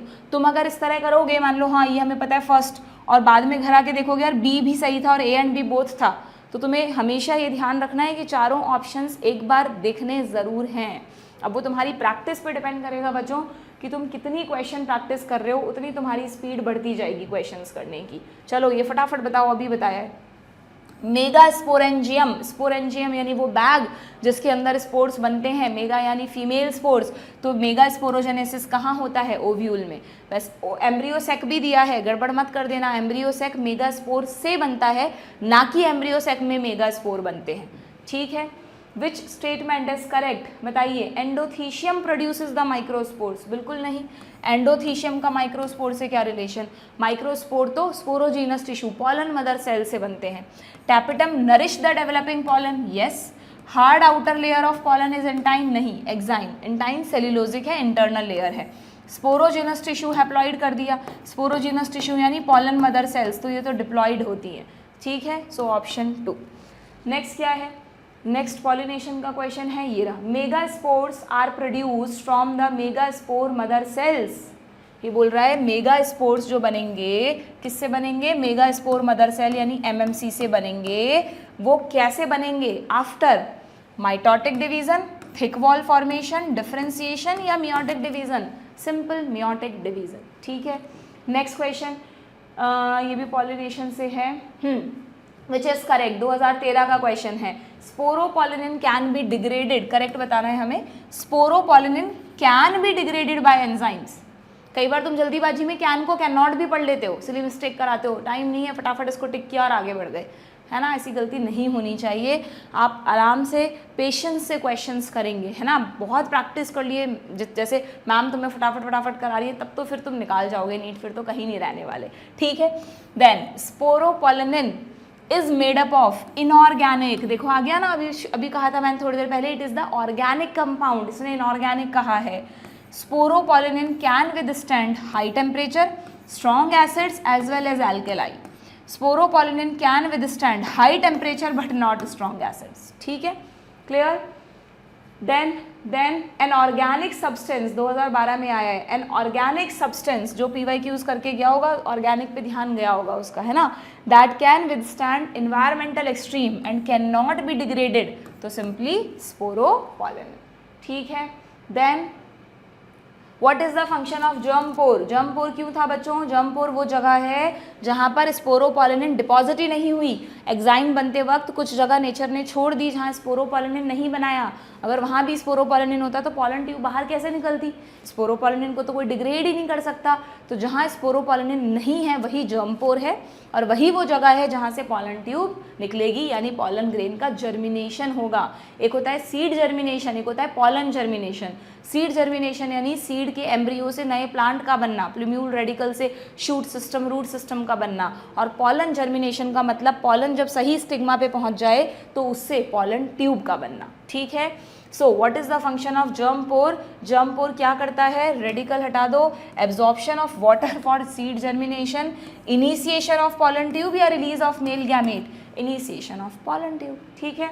देन प्लांट्स विद ओवरीज, ये भी पॉलिनेशन का क्वेश्चन है। फिलीफॉर्म एपरेटस, देखो सेम क्वेश्चन अभी पहले भी देखा था हमने, is a characteristic feature of synergids, ठीक है, पॉलिनेशन का क्वेश्चन है, ये भी पॉलिनेशन है। Functional megaspore develops into in angiosperm functional megaspore develops into, बताओ फंक्शनल मेगास्पोर, एक मेगास्पोर बचा था वो क्या बनाएगा, एम्ब्रियोसेक, फीमेल गैमेटोफाइट बनाएगा। अगेन गलती से ओव्यूल मत कर देना, ओव्यूल एम्ब्रियोसेक को मिक्स कर देते हो तुम। रिवीजन करोगे, ढंग से क्वेश्चंस करोगे तो गलती नहीं होगी, ठीक है। पॉलिनेशन के क्वेश्चंस, चलो भाई अब पॉलिनेशन के क्वेश्चंस कर लेते हैं हम पहले, फिर डबल फर्टिलाइजेशन पर आएंगे। फटाफट से पॉलिनेशन के क्वेश्चंस देखते हैं हम। पॉलिनेशन में पूरा रिवीजन नहीं करा रही हूँ, ये तो थोड़ा बेसिक था इसलिए मैंने एक बार शुरू में आपको बता दिया। पॉलिनेशन सबको पता है, पॉलन ग्रेन्स का एंथर से निकलकर स्टिग्मा पे पहुंचना। पॉलिनेशन एबायोटिक भी हो सकता है, बायोटिक भी हो सकता है। एबायोटिक विंड वाटर से होता है, बायोटिक इंसेक्ट्स वगैरह से होता है, ठीक है। इसमें सबके अलग अलग वो हैं कि किसके क्या कैरेक्टरिस्टिक है। हाँ, इससे ज़्यादा इंपॉर्टेंट ये वाला पार्ट है, ज़्यादा क्वेश्चंस इस पर आते हैं। ऑटोगैमी, जिटनोगैमी एंड जीनोगैमी, ये किसी को पता तो, ये कोई ऐसा बच्चा तो नहीं है जिसका बेसिक कमज़ोर है इसमें। अगर हुआ तो फिर आपसे इसके क्वेश्चन होंगे नहीं बच्चों। एक बार बता दूं क्या हल्का सा, ऑटोगैमी, जिटनोगैमी एंड जीनोगैमी, जीनोगैमी को एलोगैमी भी कहते हैं, इसी को क्रॉस पॉलिनेशन भी कहते हैं, और इन दोनों को सेल्फ पॉलिनेशन कहते हैं। क्यों? ये एक प्लांट है, इस प्लांट पर सारे बाइसेक्सुअल फ्लावर्स हैं, तो इसकी स्टिग्मा से, मतलब इसके एंथर से इसी की स्टिग्मा पे एक ही फ्लावर के अंदर पॉलिनेशन होना, with in the same flower, with in the same flower, ठीक है। जीटनो मतलब होता है पड़ोसी, नेबर्स, एक ही प्लांट पे जो दो नेबर्स हैं, यहाँ से यहाँ चला गया, with in between two flowers, पर वो दोनों फ्लावर एक ही प्लांट के होने चाहिए, एक ही कॉलोनी में रह रहे हैं, सेम, ठीक है, ऑन सेम प्लांट। और जीनोगैमी में एक प्लांट होता ही नहीं है, it always occur between two plants, between two plants, but obvious दो अलग अलग प्लांट हैं तो सेम स्पीशीज के होंगे तभी तो पॉलिनेशन करेंगे। रोज मैरीगोल्ड के साथ थोड़ी ना पॉलिनेट करेगा। तो ये रहा और ये रहा, ये यहाँ से यहाँ चले गए, ये यहाँ से यहाँ आ गए, कहीं भी जा सकते हैं, ठीक है, बट सेम स्पीशीज के होने चाहिए। यहाँ पर मैंने जितने भी फ्लावर्स बनाए सारे बाइसेक्सुअल फ्लावर्स बनाए हैं, यानी जिन भी प्लांट्स में बाइसेक्सुअल फ्लावर्स होते हैं वो हर तरह का पॉलिनेशन कर सकते हैं, ऑटोगैमी, जिटनोगैमी, जीनोगैमी, यस और नो। अब कुछ स्पेसिफिक कंडीशंस भी ध्यान रखना। अगर मैं तुमको कहूँ कि चलो रुको, एक और डायग्राम पे आते हैं। मान लो ये एक प्लांट है जिसमें सारे फ्लावर्स बाइसेक्सुअल हैं, ये एक प्लांट है जिसमें प्लांट एक ही है बट फ्लावर्स दो तरह के हैं, unisexual flowers on monoecious plant. इस प्लांट को मैं मोनोशियस कहूँगी ना या नहीं कहूँगी? मोनोशियस का मतलब होता है बाईसेक्सुअल प्लांट, एक ही प्लांट पर दोनों सेक्स ऑर्गन्स हैं। ये क्या है, यहाँ पर बाईसेक्सुअल फ्लावर्स हैं ऑन मोनोशियस प्लांट तो ये भी मोनोशियस है, ठीक है। और एक कंडीशन ये होती है जिसमें इस प्लांट पर सारे मेल फ्लावर और इस प्लांट पर सारे फीमेल फ्लावर, यानी this is called unisexual flowers on dioecious plant. यहाँ पे प्लांट ही डायोशियस है। अच्छे से हमने एग्जाम्पल पढ़ रखे हैं, केला, केली, बनाना, पपीता, पपाया का जो है ना, बनाना, पपाया, वाटरमेलन, ये कॉमन डायोशियस प्लांट्स हैं, ठीक है। देन मोनोशियस में हमने याद कर रखा है ट्रिपल सी और एम, कोकोनट, कैस्टर, कुकुम्बर्स और मेज, है ना, और ये तो मोस्ट ऑफ द हैं। यहाँ पे डेट पाम भी आएगा, ओके। तो अब मुझे तुम फटाफट से बता दो कि ये वाला जो कंडीशन है, इस कंडीशन में ऑटोगैमी पॉसिबल है? बिल्कुल है। ऑटोगैमी पॉसिबल है, यस। जीटनोगैमी भी पॉसिबल है क्या? बिल्कुल है। और जीनोगैमी पॉसिबल नहीं है क्या? क्या इसके पॉलन उड़ के इसी के दूसरे प्लांट पर नहीं जा सकते? बिल्कुल जा सकते हैं। तो ये तीनों तरह का पॉलिनेशन कर सकता है। जीटनो, इस पे आ जाओ, इस वाली कंडीशन पर। इस कंडीशन में क्या ऑटोगैमी पॉसिबल है? कहाँ से होगी? फ्लावर ही नहीं है बाइसेक्सुअल। जीटनोगैमी पॉसिबल है? बिल्कुल है, ये पड़ोसी फ्लावर पे चला गया। और जीनोगैमी, यस, इसके जैसा दुनिया में एक प्लांट तो है नहीं, इसके और भी प्लांट हैं, तो पॉलन उड़ के वहाँ भी जा सकते हैं। इस कंडीशन पे आ जाओ, क्या यहाँ पर ऑटोगैमी पॉसिबल है? बिल्कुल नहीं, पॉसिबल कहाँ से होगी? क्या जीटनोगैमी पॉसिबल है? क्या इसके यहाँ पे फीमेल कुछ है जाने के लिए, नेबर फ्लावर है? नहीं ना, इसके पास है कि अपने नेबर फ्लावर से रिसीव कर ले, तो जीटनो भी पॉसिबल नहीं है। The only condition which is possible is xenogamy, है ना। तो आपके बुक में आता भी है कि डायोसी, इसको शॉर्ट में डायोसी बोल देते हैं। डायोसी, स्पेलिंग गलत लिख दी मैंने, DIOECY। डायोसी एक ऐसी कंडीशन है जो सिर्फ और सिर्फ जीनोगैमी, जिसमें सिर्फ और सिर्फ xenogamy possible. It is outbreeding device. What is outbreeding and inbreeding? कहीं पर भी अगर सेल्फ पॉलिनेशन पॉसिबल है जिसमें सेम जेनेटिक्स वाले पॉलन रिसीव हों, भाई ये जो है ये दोनों कंडीशन से इनब्रीडिंग में आता है, क्योंकि इसमें जेनेटिक्स नहीं बदल रही। नेचर चाहती है कम से कम हो ऑटोगैमी और जीटनोगैमी, क्योंकि नेचर का पर्पस क्या है, सेक्सुअल रिप्रोडक्शन करवाने का, वेरिएशंस लाना। नेचर ज़्यादातर चाहती है कि क्रॉस पॉलिनेशन हो यानी आउट ब्रीडिंग हो, पर नेचर ने फ्लावर्स तो ज़्यादातर ये वाले बना दिए, तो इसलिए नेचर को फिर इन फ्लावर्स में कुछ ऐसी डिवाइसेस बनानी पड़ी जो आउटब्रीडिंग डिवाइसेस हैं, जो बाइसेक्सुअल फ्लावर होते हुए भी ये इंश्योर करे कि वो सेल्फ पॉलिनेशन ना करे, ना वो ऑटोगैमी करे ना वो जीटनोगैमी करे। ज़्यादातर टाइम प्लांट एलोगैमी या जीनोगैमी या क्रॉस पॉलिनेशन करे, जिससे जेनेटिक्स बदले और वेरिएशंस आए। ठीक है, सिंपल सी कहानी है, ये भी कंडीशन समझ में आ गई। अब तुम इजीली कर सकते हो वाले क्वेश्चन। चलो रुको, अभी कुछ चीज़ें और बता देती हूँ। अब जैसे ऑटोगैमी में दो टर्म्स हैं, क्लिस्टोगैमी एंड चेस्मोगैमी। क्लिस्टोगैमी एंड चेस्मोगैमी बहुत क्वेश्चंस आते हैं, आपको ध्यान रखना है बच्चों। What is cleistogamous flowers? ऐसे फ्लावर्स जो कभी खिलते ही नहीं है, हमेशा बंद रहते हैं, दे नेवर ब्लूम, है ना।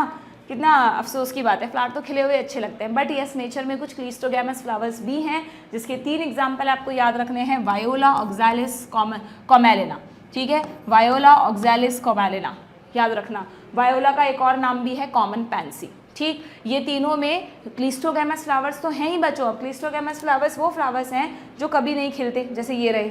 अंडरग्राउंड भी होते हैं, ये मिट्टी के नीचे ही होते हैं। जब खिलना ही नहीं है तो नेचर ने कहा इनको अंडरग्राउंड ही बना दो, बाहर भी हो सकते हैं, अंडरग्राउंड भी हो सकते हैं। अब क्लिस्टोगैमस फ्लावर अगर कभी खिलेगा नहीं तो इसका मतलब इसमें तो हमेशा ऑटोगैमी होगी, हमेशा एक क्लिस्टोगैमस फ्लावर एक बाइसेक्सुअल फ्लावर होगा, क्योंकि ये कभी खिलेगा नहीं ना, नेवर ओपन। तो इसको फर्टिलाइजेशन तो करना है, नेचर ने बनाया है फ्लावर को तो फर्टिलाइजेशन के लिए ही बनाया है, तो ये हमेशा बाइसेक्सुअल होगा, ये हमेशा ऑटोगैमी ही करेगा, इनवेरिएबली ऑटोगैमस। एक वर्ड लिखा है यहाँ पे, यहाँ पे लिखा है, इधर देखना ऊपर, इनवेरिएबली ऑटोगैमस, बिना किसी वेरिएशन के, बिना किसी एक्सेप्शन के ये सिर्फ और सिर्फ ऑटोगैमी करेंगे, जीटनोगैमी तक नहीं कर सकते क्योंकि खिल ही नहीं रहे, है ना, सिंपल। और इसीलिए अगर लगातार ये वाले फ्लावर्स वो करते रहें, रिप्रोडक्शन करते रहें, तो कुछ समय बाद इस प्लांट में इनब्रीडिंग डिप्रेशन आ जाएगा। इसका एक अच्छी बात भी है क्लिस्टोगैमी की कि इनको ना किसी पॉलिनेटिंग एजेंट की ज़रूरत है, ना कोई इधर उधर कुछ ले जाना है, कोई रैंडम होगा किसका पॉलन आएगा, 100% इसमें सीड्स बनेंगे, शॉर्ट सीड सेट्स प्रोड्यूस करेगा ये, क्योंकि हमेशा सक्सेसफुल पॉलिनेशन होगा, अपने ही मेल गैमीट अपने ही फीमेल गैमीट से मिल रहे हैं, तो शॉर्ट सीड सेट बनेगा। लेकिन डिसएडवांटेज क्या है कि वेरिएशंस ही नहीं आ पाएंगे, और अगर लगातार कुछ जनरेशन्स तक वेरिएशंस नहीं आए बच्चों, तो उस प्लांट में इनब्रीडिंग डिप्रेशन हो जाता है, यानी इनब्रीडिंग की वजह से वो डिप्रेशन यानी उसके ट्रेट्स कमज़ोर पड़ने लग जाते हैं। समय के साथ बदलना ज़रूरी है। अब तुम कहो हम जितना फर्स्ट क्लास में सेकंड क्लास में पढ़ते थे हम तो अब भी उतना ही पढ़ेंगे, तो फिर कैसे रिजल्ट आएगा, नहीं आ सकता। ठीक है, you have to change with the time, clear. तो ये क्लिस्टोगैमी पे क्वेश्चंस आते हैं, नथिंग एल्स। तो इसलिए नेचर ने क्या किया कि जिन भी प्लांट्स में क्लिस्टोगैमस फ्लावर्स बनाए हैं ना, उनमें देखो ऊपर की तरफ चेस्मोगैमस फ्लावर भी बनाए हैं। चेस्मोगैमस फ्लावर यानी हमारे चारों तरफ के नॉर्मल फ्लावर विच ओपन्स, ठीक है।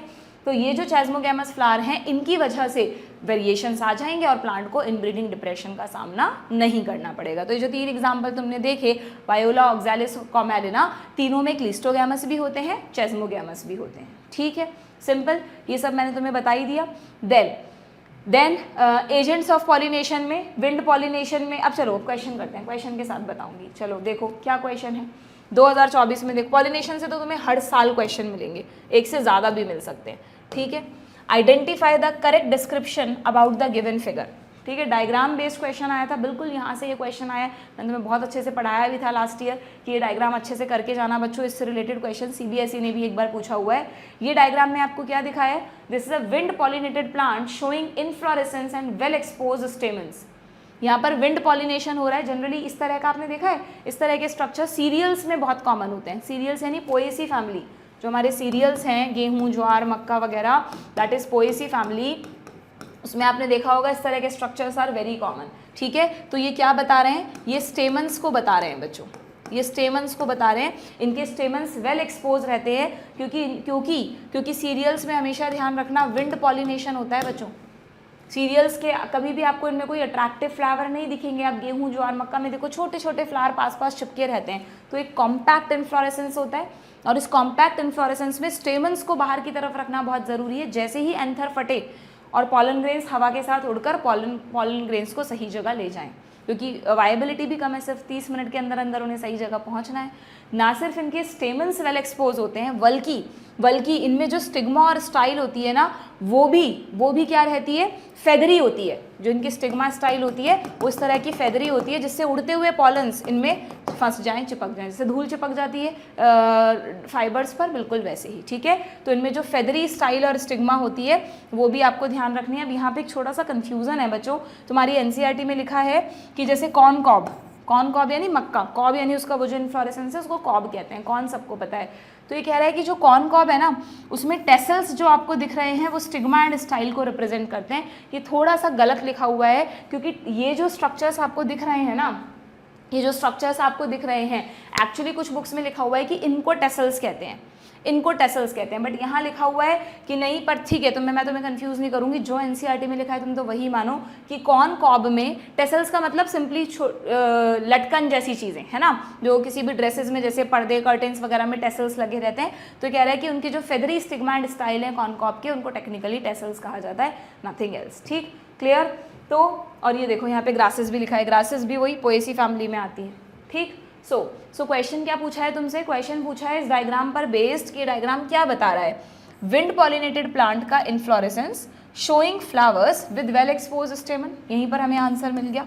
फिर भी और देख लो, water pollinated cleistogamous compact inflorescence showing complete autogamy, ये किसने कहा, हमने कब कहा सीरियल्स में कंप्लीट ऑटोगैमी होती है। सीरियल्स में तो आराम से जो फ्लावर्स हैं वो वेल एक्सपोज स्टेमन है वो ले जाएंगे, जीटनोगैमी भी होगी, जीनोगैमी भी होगी, सब कुछ पॉसिबल है। ठीक है, क्लियर। तो आप इस डायग्राम को क्लिस्टोगैमस का डायग्राम मत समझ लेना बच्चों, ठीक है, this is not cleistogamy. What is the function of tassels in the corn cob, what is the function of, क्योंकि टेसल्स स्टिग्मा एंड स्टाइल को कहा है ना, एनसीईआरटी में स्टिग्मा एंड स्टाइल को कहा है ना, तो what is the function of tassels in the corn cob, pollen grains को पकड़ना, यानी पॉलन ग्रेन्स को ट्रैप करना, ऑप्शन 4। ठीक है, पॉलन ग्रेन्स को ट्रैप करना, बिल्कुल एनसीईआरटी को फॉलो करना है, हमें कहीं इधर उधर नहीं जाना। Next, large colourful fragrant flowers with nectar are seen in, large colourful fragrant flowers with nectar are seen in. अब बताओ, अगर फ्लावर्स बड़े बड़े हैं, कलरफुल हैं, फ्रेग्रेंट हैं, तो वो विंड और वाटर के लिए तो चाहिए नहीं, वो इंसेक्ट्स के लिए चाहिए, बर्ड्स के लिए चाहिए, तो इसमें से कौन सा ऑप्शन चूज करें। अच्छा, अब इन्होंने क्या किया, देखो विंड तो हटा दो, बैट दे दिया, इंसेक्ट दे दिया और बर्ड दे दिया, तीनों दे दिए तुमको। अब क्या करें भाई, देखो जो बैट है ना, बैट आपको पता है रात को निकलते हैं चमगादड़, तो बैट के लिए, बैट भी पॉलिनेटिंग एजेंट है, बट बैट अलग तरह का पॉलिनेशन करते हैं और उनके लिए अलग टाइप के फ्लावर्स होते हैं, तो उसको मैंने इसलिए एलिमिनेट कर दिया। बचा इंसेक्ट और बर्ड, बड़ी गड़बड़ काम है, दोनों दे दिए इन्होंने। ठीक है, बट अगर इंसेक्ट और बर्ड में से एक को चूज करना है तो we have to go with insect, क्योंकि large colourful fragrant flowers with nectar, nectar generally जो खाते हैं बच्चों वो इंसेक्ट्स खाते हैं, बर्ड जनरली सीड्स और फ्रूट्स के लिए जाते हैं, पॉलिनेशन भी करते हैं, बट अगर बर्ड और इंसेक्ट में से एक को चूज करना है तो फिर आपको इंसेक्ट चूज करना है। ठीक है, 2023 में पूछा था, हो सकता है बच्चे इसमें कंफ्यूज हुए हों। Then identify the incorrect statement related to pollination, incorrect बताना है हमको, 2022 का क्वेश्चन है।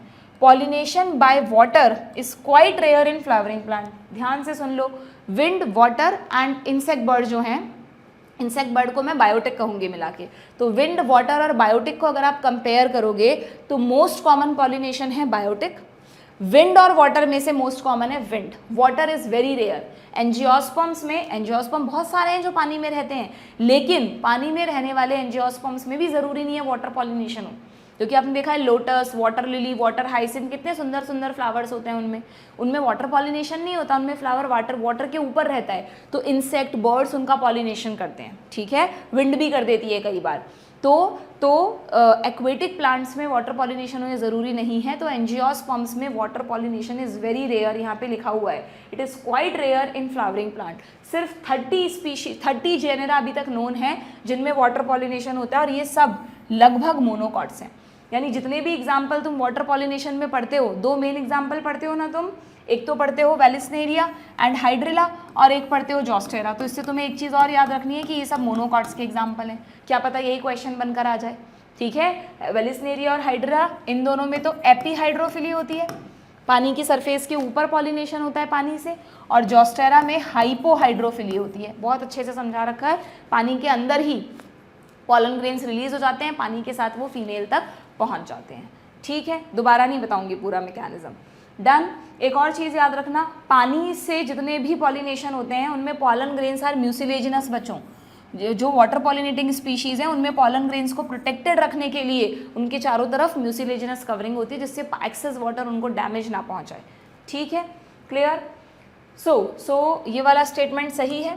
Pollination by wind is more common among abiotic pollination. अगर एबायोटिक को कंपेयर करो विंड एंड वाटर को तो wind is more common.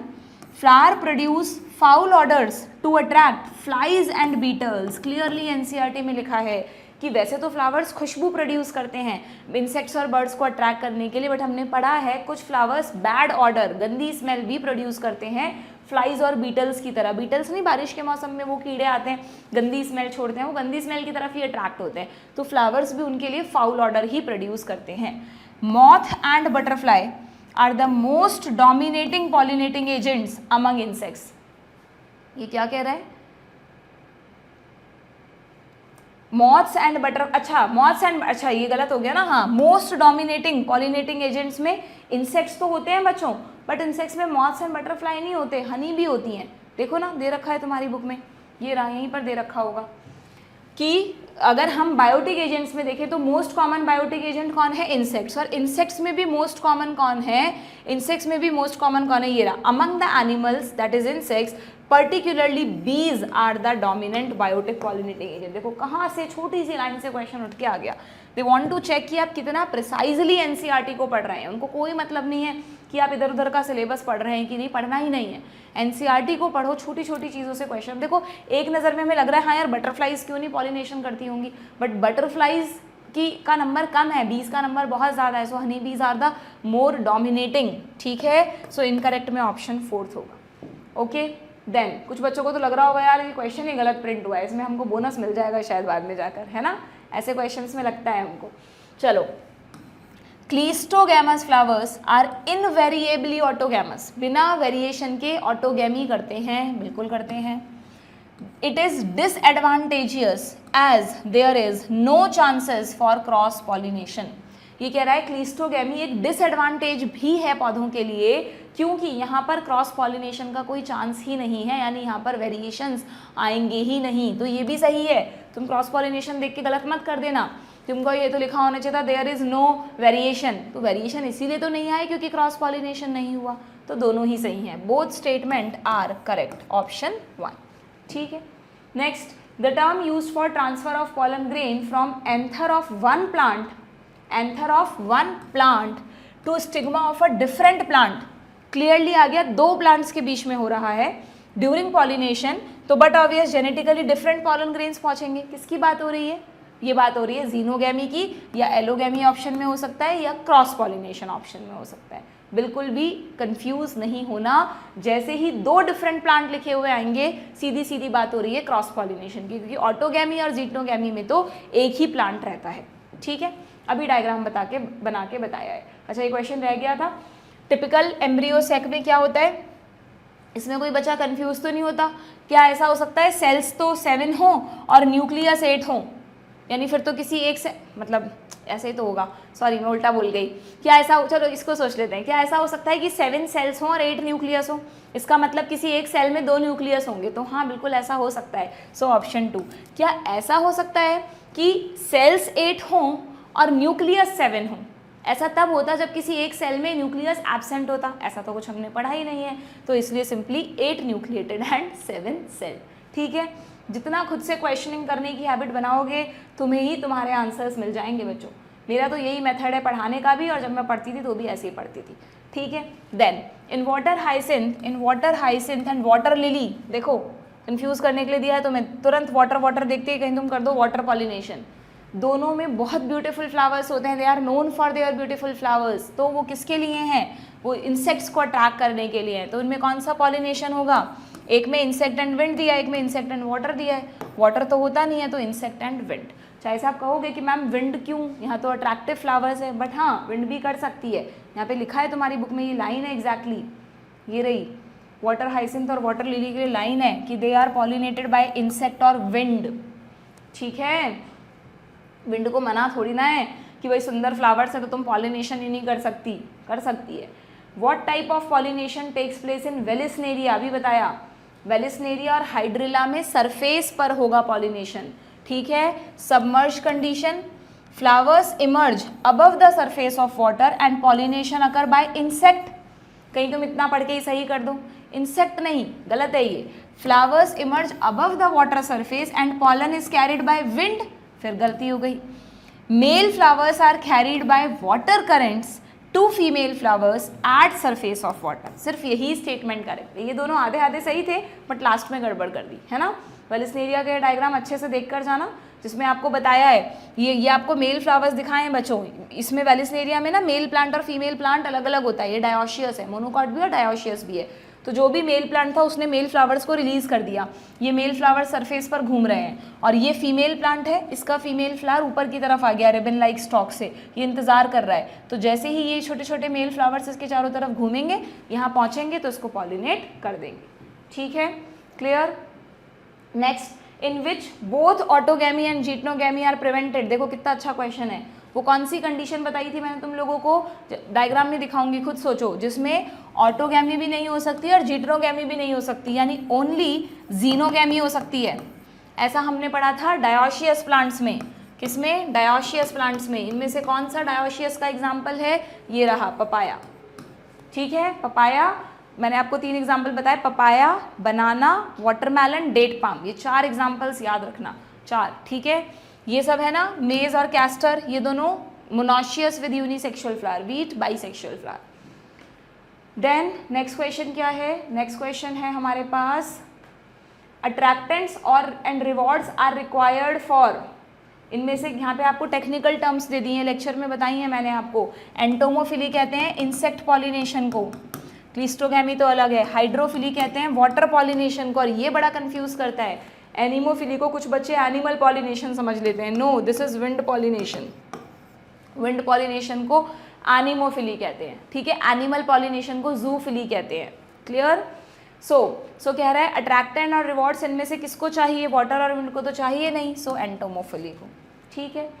Flowers which have single ovule in the ovary, single ovule in the ovary, good question, जिनमें single ovule in the ovary and packed into inflorescence, ये 2 characteristic Poaceae family के हैं बच्चों, ये हमने morphology में पढ़ा था कि सीरियल्स में सिंगल ओव्यूल होता है एक ओवरी में, पता भी है आप लोगों को, वीट वगैरह इन सब में, और कॉम्पैक्ट इन्फ्लोरेसेंस अभी बताया मैंने आपको। तो इसमें कौन सा पॉलिनेशन होगा, विंड पॉलिनेशन। वैसे ये कोई आउट ऑफ एनसीईआरटी नहीं है, यहीं पर एनसीईआरटी में लाइन लिखी हुई है, जो विंड पॉलिनेशन के कैरेक्टरिस्टिक्स हैं उसमें लिखा हुआ है कि they often possess well expose stamens, large often feathery stigma, and wind pollinated have a single ovule in each ovary and numerous flowers packed into inflorescence। कुछ भी आउट ऑफ एनसीईआरटी नहीं आता, it is depend on you, आपने कितना precisely, कितना अच्छे से इस बुक को पढ़ा है।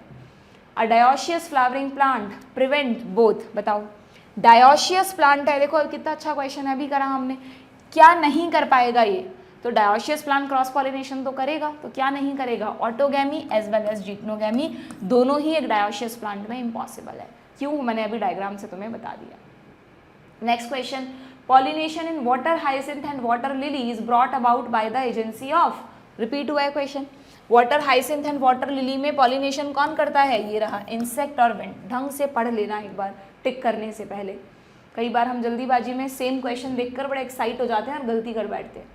Which is not correct, pollen germination and pollen tube growth। अच्छा, ये pollen pistil interaction का क्वेश्चन आ गया, अभी बताती हूँ, रुको, उसी का आ गया ना, चलो कर लेते हैं, कोई नहीं। ये कह रहा है pollen germination and pollen tube growth are regulated by chemical components of pollen interacting with pistil।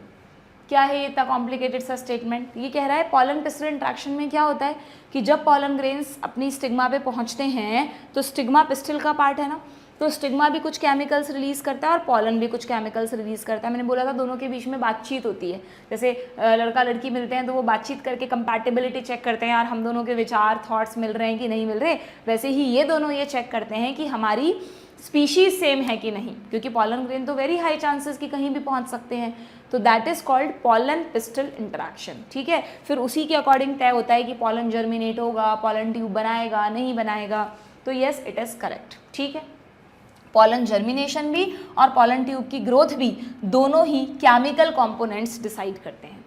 Some reptiles have reported as pollinator, yes reptiles pollination करते हैं क्या? बिल्कुल करते हैं, तुम्हारी बुक में लिखा है। रेप्टाइल्स में जो लिजर्ड्स पेड़ों पे घूमते हैं, ट्री लिजर्ड्स जो है, गिरगिट वगैरह, है ना, क्या हो गया, यहीं पे लिखा हुआ है, ऊपर देख लो, और गेको लिजर्ड एक नाम दिया हुआ है इसमें, है ना, ये सब पॉलिनेशन करते हैं, डेफिनेटली करते हैं। ओह अटक गया क्या? ठीक है। Then pollen grains of many species can germinate on the stigma of a flower. Pollen grains of many species, अलग अलग स्पीशीज के पॉलन एक ही स्टिग्मा पर जर्मिनेट कर सकते हैं, but only one pollen tube grow into the style. ये गड़बड़ मत कर देना तुम, जर्मिनेट ही नहीं कर सकते बच्चों अगर वो डिफरेंट स्पीशीज का है, पॉलन ट्यूब इमर्ज ही नहीं होगी। This is a wrong statement, ठीक है। इंसेक्ट दैट कंज्यूम पॉलन और nectar without bringing pollination are called nectar robbers. भाई वो खा भी गए प्लांट के पॉलन्स को और पॉलिनेशन में भी मदद नहीं की, तो वो तो चोर हुए, डाकू हुए, ठीक है, सिंपल। देन तो हमें क्या बताना था? नॉट करेक्ट बताना था, ऑप्शन 3। नेक्स्ट क्वेश्चन क्या है? नेक्स्ट क्वेश्चन है हमारे पास, which are the important floral rewards to the animal pollinators. जो एनिमल पॉलिनेटर्स हैं उनको फ्लावर क्या रिवॉर्ड देता है बच्चों, बताओ क्या रिवॉर्ड देता है उनको? फ्रेग्रेंस एंड कैल्शियम क्रिस्टल्स तो हटा दो, ये भी हटा दो। Colour and large size of flowers या नेक्टर एंड पॉलन ग्रेन्स? वो तो अट्रैक्ट करने के लिए बनाया, रिवॉर्ड तो वो है ना जिससे कुछ फायदा मिले, तो नेक्टर एंड पॉलन्स, ठीक है।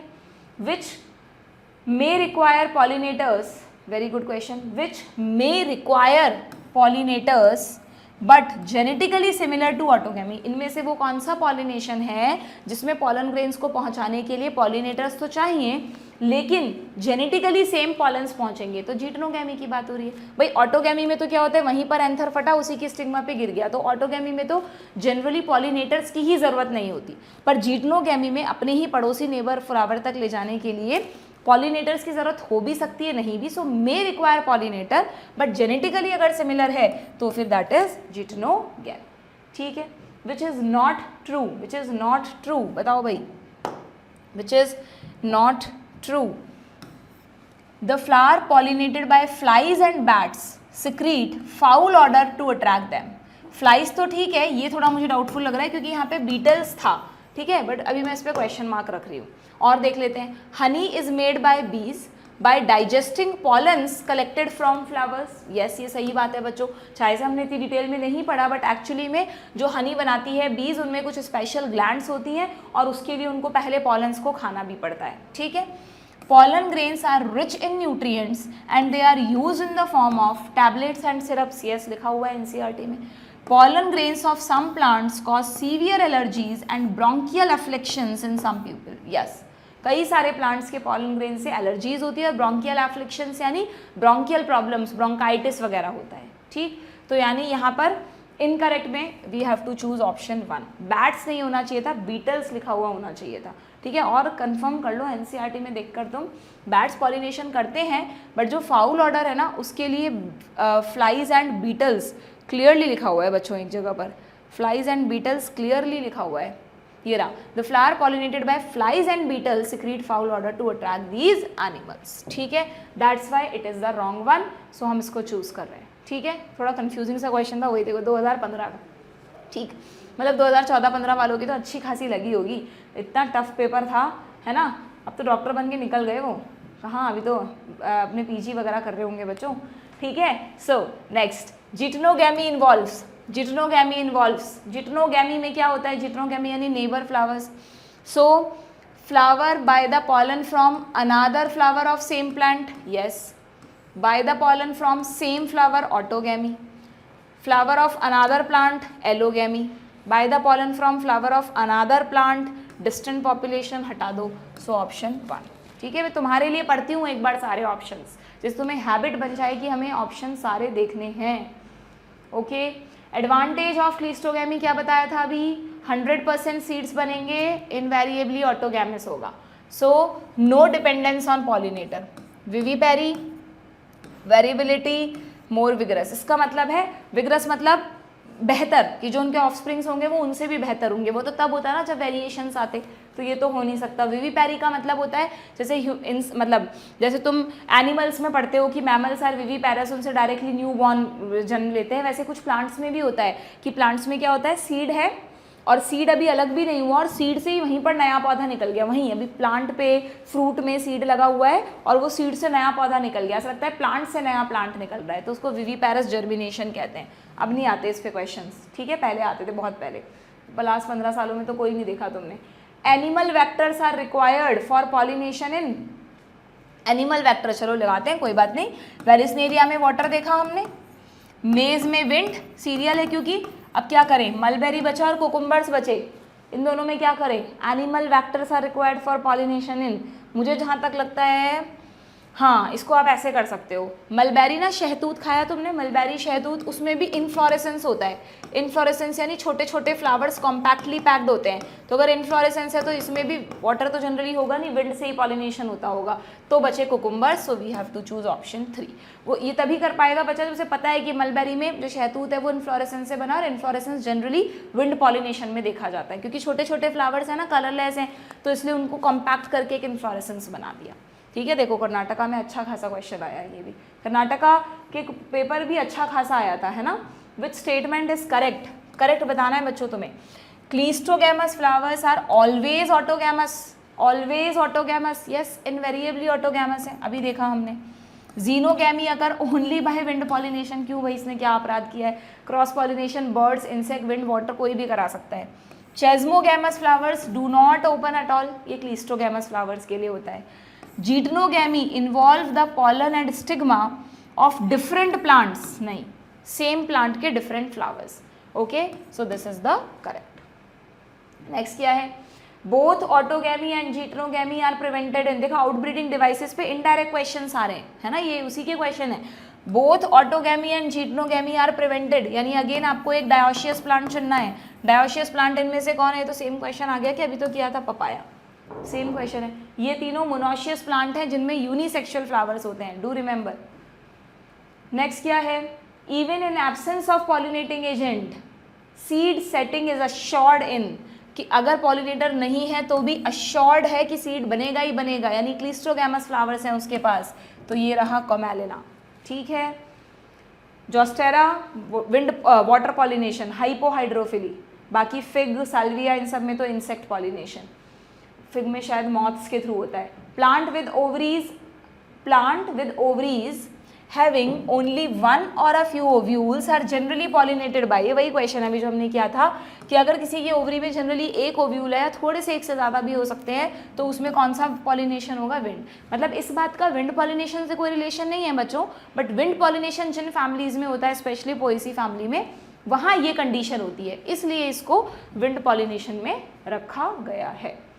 विच पॉलिनेशन इज ऑटोगैमस, इनमें से वो कौन सा पॉलिनेशन है, विच ऑफ द फॉलोइंग पॉलिनेशन जिसमें हमेशा ऑटोगैमी ही होगी, ये रहा, थोड़ा सा कंफ्यूजिंग लैंग्वेज है, इनको बोलना चाहिए था which one of the following flower is autogamous, तो फिर क्लिस्टोगैमी, ठीक है, बट वो समझ आ रहा है।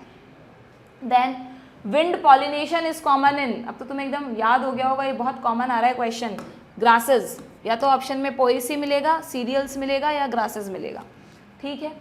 नेक्स्ट क्या है, transfer of pollen grains from the anther to stigma of, लो बताओ, transfer of pollen grain from anther to stigma of another flower of the same plant. इस तरह के क्वेश्चन में तुमको फ्लावर और प्लांट चूज करना है, फिर क्वेश्चन बन जाएगा।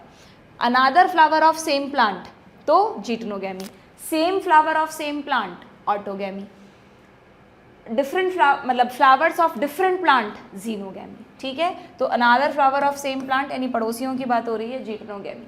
Wind pollinated flowers are, wind pollinated flowers के कैरेक्टरिस्टिक्स बताने हैं, ब्राइटली कलर्ड हटा दो, स्मॉल होते हैं, large number of dry pollen grains बनाते हैं, वेरी वेरी इंपॉर्टेंट, सूखे ड्राई पॉलन्स होने चाहिए, वेट हुए तो उड़ेंगे कैसे, वेट तो इंसेक्ट्स में होता है जिससे उनकी बॉडी पर चिपक जाए, ठीक है। लार्ज प्रोड्यूसिंग नेक्टर, नेक्टर की जरूरत नहीं है, इंसेक्ट्स और बर्ड्स को अट्रैक्ट करना नहीं है, एंड नेक्टर हटा दो, तो अगेन ऑप्शन 2, ठीक है। ये हो गए आपके पॉलिनेशन के क्वेश्चंस खत्म, ठीक है। तो पॉलिनेशन भी हमारा पूरा रिवाइज हो गया। पॉलिनेशन में एक स्पेशल सा एग्जांपल दे रखा है अमॉर्फोफेलस का, ये आपसे पूछा जा सकता है टॉलेस्ट फ्लावर कौन सा है, तो वो अमॉर्फोफेलस है। ठीक है, 6 फीट हाइट, यानी इंसान की भी लगभग 5 फीट के आसपास होती है, इसकी 6 फीट हाइट होती है, ह्यूमन से भी लंबा होता है इसका फ्लावर। ये यहाँ पर इसलिए दिया है क्योंकि डिटेल में नहीं दिया, सिर्फ आपको ये याद रखना है कि अमॉर्फोफेलस एक इंसेक्ट के साथ एक बहुत रिलेशन, एक ऑब्लिगेटरी रिलेशनशिप शो करता है, जिसमें एक पर्टिकुलर इंसेक्ट की स्पीशीज अमॉर्फोफेलस के फ्लावर को as a egg laying site use करती है, एज एन ओवी पोजीशन, इसको बोलते हैं ओवी पोजीशन साइट, यानी वो एमॉर्फोफेलस के फ्लावर में अंदर जाकर अपने एग्स देती है, जिससे वहाँ पर उसके एग्स सेफ रहेंगे, और जब वो एक फ्लावर से दूसरे फ्लावर पे जाती है तो उसका पॉलिनेशन हो जाता है। उसी फ्लावर के अंदर एग्स जैसे लार्वा बनता है, लार्वा से नए इंसेक्ट्स बनते हैं। तो ये दोनों स्पीशीज़ अमॉर्फोफेलस और वो जो इंसेक्ट स्पीशीज़ है एक दूसरे पर कंप्लीटली डिपेंडेंट है। ऐसा ही सेम रिलेशनशिप मॉथ एंड यक्का में भी देखा गया है। यक्का एक फ्लावर है, मतलब प्लांट है, एलोवेरा जैसा दिखता है थोड़ा थोड़ा, और मॉथ एक इंसेक्ट है, ठीक है। तो ये कुछ में एक ऐसा लाइफ इनमें लिखा है, they can not complete their life cycle without each other. तो ऐसा कोई एग्जाम्पल पूछ ले तो आप ध्यान रखना, ठीक है। ये लिखा हुआ है, जब larvae of the moth come out of the egg as the seed start developing. Fruit के अंदर से आप सोचो इनके इंसेक्ट्स निकलते हैं जब इनके फ्रूट डेवलप होते हैं, तो ठीक है, क्लियर है क्या। फिग में भी होता है ऐसा सेम। चलिए भाई, ये हो गया आपका खत्म। आउटब्रीडिंग डिवाइसेस मैंने तुम्हें समझा दिए, यहाँ पे थोड़ा सा और दे रखा है वो और बता देती हूँ। डायोसी तो हमने डिस्कस कर ही ली, लास्ट में दे रखी है डायोसी, ये रही आ गया डायोसी के बारे में। ये रहा पपाया मेल एंड डायोसी, पपाया लिखा है, तुम यहाँ पे वाटरमेलन, बनाना और डेट पाम भी ऐड कर लेना। और यहाँ लिखा है कि फ्लावर्स तो अलग अलग है मेल एंड फीमेल, पर सेम प्लांट पर हैं, यानी मोनाशियस प्लांट की बात हो रही है। तो उसके एग्जाम्पल में कैस्टर, मेज, कुकुम्बर, कोकोनट, ये भी ऐड कर लेना, CCM, ठीक है। ये तो हो ही गया। और कौन से आउटब्रीडिंग डिवाइसेस हैं, एक दो टर्म्स और बता देती हूँ, आया तो नहीं है क्वेश्चन, बट अब बाई चांस पूछ लें तुमसे, ये वाला pollen release and stigma receptivity, ठीक है। इसको बोलते, इस कंडीशन को बोलते हैं बच्चों डाइकोगैमी। डाइकोगैमी का मतलब दो अलग अलग टाइम पर गैमीट्स का मैचुरेशन होना, यानी अगर कोई बाइसेक्सुअल फ्लावर है तो उसमें नेचर ने क्या किया, पॉलन रिलीज का टाइम अलग कर दिया, और उस फ्लावर की स्टिग्मा रिसेप्टिव होना, यानी जब वो पॉलन ग्रेन्स को रिसीव करेगी, कब करेगी, जब अंदर ओवम बन के तैयार, मतलब हाँ ओवम बन के तैयार हो जाएगा। तो अगर बाइसेक्सुअल फ्लावर है तो उसमें पॉलन रिलीज और स्टिग्मा रिसेप्टिविटी के टाइमिंग को अलग अलग कर दो, तो वो कभी भी सेल्फ पॉलिनेशन नहीं करेगा, उसको क्रॉस पॉलिनेशन करना पड़ेगा, ठीक है। तो ये भी एक आउटब्रीडिंग डिवाइस है। दूसरी आउटब्रीडिंग डिवाइस में दिया है डिफरेंट पोजीशंस, यानी स्टिग्मा और एंथर की जो पोजीशन है वो इस तरह कर दो कि जब वो एंथर फटे तो कभी भी पॉलन्स अपनी स्टिग्मा पे ना गिरें बल्कि कहीं और चले जाएं, ठीक है। यानी एक तरह के ये मैकेनिकल बैरियर्स हो गए, तो उनको हर्कोगैमी भी बोल देते हैं। Different positions, out facing anther, ठीक है, इनके लिए टेक्निकल टर्म है, दी नहीं है। तो फर्स्ट हो गया, सेकंड हो गया, थर्ड है, इस पर क्वेश्चन आ सकता है बच्चों, सेल्फ इनकम्पैटिबिलिटी। ये एक बहुत स्पेशल केस है, इसमें कुछ जेनेटिक मैकेनिज्म होता है जिसकी वजह से अगर उस फ्लावर का पॉलन उसी फ्लावर की स्टिग्मा पे गिर गया ना तो वो जर्मिनेट ही नहीं करेगा, जबकि वो तो पहचान लेगा उसको, फिर भी जर्मिनेट नहीं करेगा, वो खुद के लिए इनकम्पैटिबल है। नेचर ने एक ऐसा जीन डाल दिया उनमें कि अगर तुम सेम स्टिग्मा पे गिरोगे तो तुम जर्मिनेट ही नहीं करोगे। वही पॉलन जब अपने स्पीशीज़ के दूसरे जेनेटिकली डिफरेंट उस पर फ्लावर पे गिरेगा तो जर्मिनेट कर जाएगा, यानी पॉलन में कोई प्रॉब्लम नहीं है, बस वो सेम जेनेटिक्स वाले पर जर्मिनेट नहीं करेगा। This is called self incompatibility. Tobacco में ये देखा गया और भी कईयों में होता है, ठीक है, clear. And last is the dioecy, fourth is the dioecy. तो 4 आउटब्रीडिंग डिवाइसेस तुम्हारे कोर्स में हैं, किसी पे भी क्वेश्चन आ सकता है। पॉलन पिस्टल इंटरेक्शन पे कोई खास क्वेश्चन नहीं आता, इसकी एज जनरल नॉलेज बस तुम्हारे लिए ज़रूरी है कि भाई ये जो मैंने तुम्हें बताया कि उनके बीच में केमिकल डायलॉग होता है, जब तक वो सक्सेसफुल नहीं होता तब तक ना तो जर्मिनेशन होगा ना पॉलन ट्यूब की ग्रोथ होगी। दूसरा एक इंपॉर्टेंट चीज़ आपको ये याद रखना है, अगर सक्सेसफुल हो गया, पॉलन ट्यूब की ग्रोथ हो गई, और मान लो ये पॉलन 2 सेल्ड स्टेज में आया था, यानी अभी इसमें मेल गैमीट नहीं है, तो कब ये अपना डिवीजन पूरा करता है बच्चों, जब ये स्टिग्मा में ग्रोथ कर रहा होता है, स्टाइल में नहीं, स्टिग्मा में। जैसे ही थोड़ी सी पॉलन ट्यूब निकली उसे सिग्नल मिल जाता है, फटाफट जनरेटिव सेल को डिवाइड करके मेल गैमीट बनाओ। तो ये पॉइंट यहाँ हाईलाइट कर देना कि अगर 2 सेल्ड स्टेज में आया है तो generative cell divide and form 2 male gamete during the growth of pollen tube in the stigma. अभी स्टाइल में तो पहुंची ही नहीं है, स्टिग्मा में से ही ग्रो कर रही थी, तभी वो डिवीजन कंप्लीट कर लेगा, ठीक है। समझ में आ गई बात आप लोगों को। एंड तीसरा एक इंपॉर्टेंट पॉइंट कि ये जो पॉलन ट्यूब है, क्या हो गया, ये जो पॉलन ट्यूब है, ये जो पॉलन ट्यूब है, वैसे बता देती हूँ, जो पॉलन ट्यूब एंटर करेगी ना जब ओव्यूल में, तो कैसे एंटर करेगी बच्चों, जो पॉलन ट्यूब ऊपर से आ रही है ये कैसे एंटर करेगी, कहाँ से एंटर करेगी, ये एंटर करती है माइक्रोपाइलर एंड से, क्योंकि अभी मैंने तुम्हें बताया था एम्ब्रियो सेक में एग और सिनर्जिड्स कहाँ बैठी है, माइक्रोपाइल की तरफ। उस डायग्राम में माइक्रोपाइल ऊपर था, इस डायग्राम में माइक्रोपाइल नीचे है, तो ये एग एपरेटस है, ये एग सेल है, दोनों इसकी सिनर्जिड्स हैं, ठीक है। सो पॉलन ट्यूब माइक्रोपाइलर एंड से एंटर करती है, ये भी तुमसे क्वेश्चन पूछ सकते हैं। और जब पॉलन ट्यूब अपने मेल गैमीट्स को रिलीज करती है तो कहाँ करती है, this is again very important. देखो इस डायग्राम में तुमको ये दोनों सिनर्जिड नहीं दिखाई बच्चों, सिनर्जिड एक ये रही है, किसके पीछे चली गई, घुमा दिया इस डायग्राम को, जो पीछे एग सेल थी वो साइड में आ गई। तो कभी भी पॉलन ट्यूब सीधा एग सेल में नहीं घुसती, दोनों सिनर्जिड्स में से किसी एक सिनर्जिड में घुसती है, फिलीफॉर्म एपरेटस के थ्रू एंटर करती है, और जिसमें भी एंटर करती है उसके अंदर फिलीफॉर्म एपरेटस से होती हुई साइटोप्लाज्म में उसको मेल गैमीट्स को रिलीज करती है। फिलीफॉर्म एपरेटस के थ्रू एंटर किया, इससे को पर्स करते हुए यहाँ आ जाएगी, और साइटोप्लाज्म जो है ना सिनर्जिड्स का, वहाँ पर दोनों मेल गैमीट्स को रिलीज करेगी। तब तक ये सिनर्जिड डीजनरेट हो जाएगी, एक मेल गैमीट एग सेल में चला जाएगा, दूसरा मेल गैमीट पोलर न्यूक्लियाई की तरफ चला जाएगा। तो एग्जैक्टली वर्ड टू वर्ड याद रखना, entering through filiform apparatus of synergid but release the male gametes into cytoplasm of synergid. ये सब यहाँ लिखा हुआ है, पढ़ाते वक्त मैंने तुम्हें एक एक चीज़ हाईलाइट करवा रखी है, ठीक है, डन। ये फिर अटक गया। और यहाँ पर दिया है कि इस नॉलेज को यूज़ करके कई बार जो क्रॉप ब्रीडिंग प्रोग्राम करते हैं, क्रॉप ब्रीडर्स हैं, जब हम बोलते हैं ना वो वाला हाइब्रिडाइजेशन कि हम दो अलग अलग स्पीशीज़ में भी हाइब्रिडाइजेशन करवा सकते हैं, तो वो कैसे पॉसिबल है, उसमें केमिकल्स के साथ कुछ छेड़छाड़ कर दी जाती है, बुद्धू बना दिया जाता है कि किसी और स्पीशीज़ के पॉलन किसी और स्टिग्मा पे डाल दिए और केमिकल्स इस तरह कर दिए कि वो सोचेगी मेरी स्पीशीज़ के हैं और उसको अलाउ कर देगी, तभी तो आप कहोगे कि दो अलग अलग स्पीशीज़ का हाइब्रिड बन गया, ठीक है।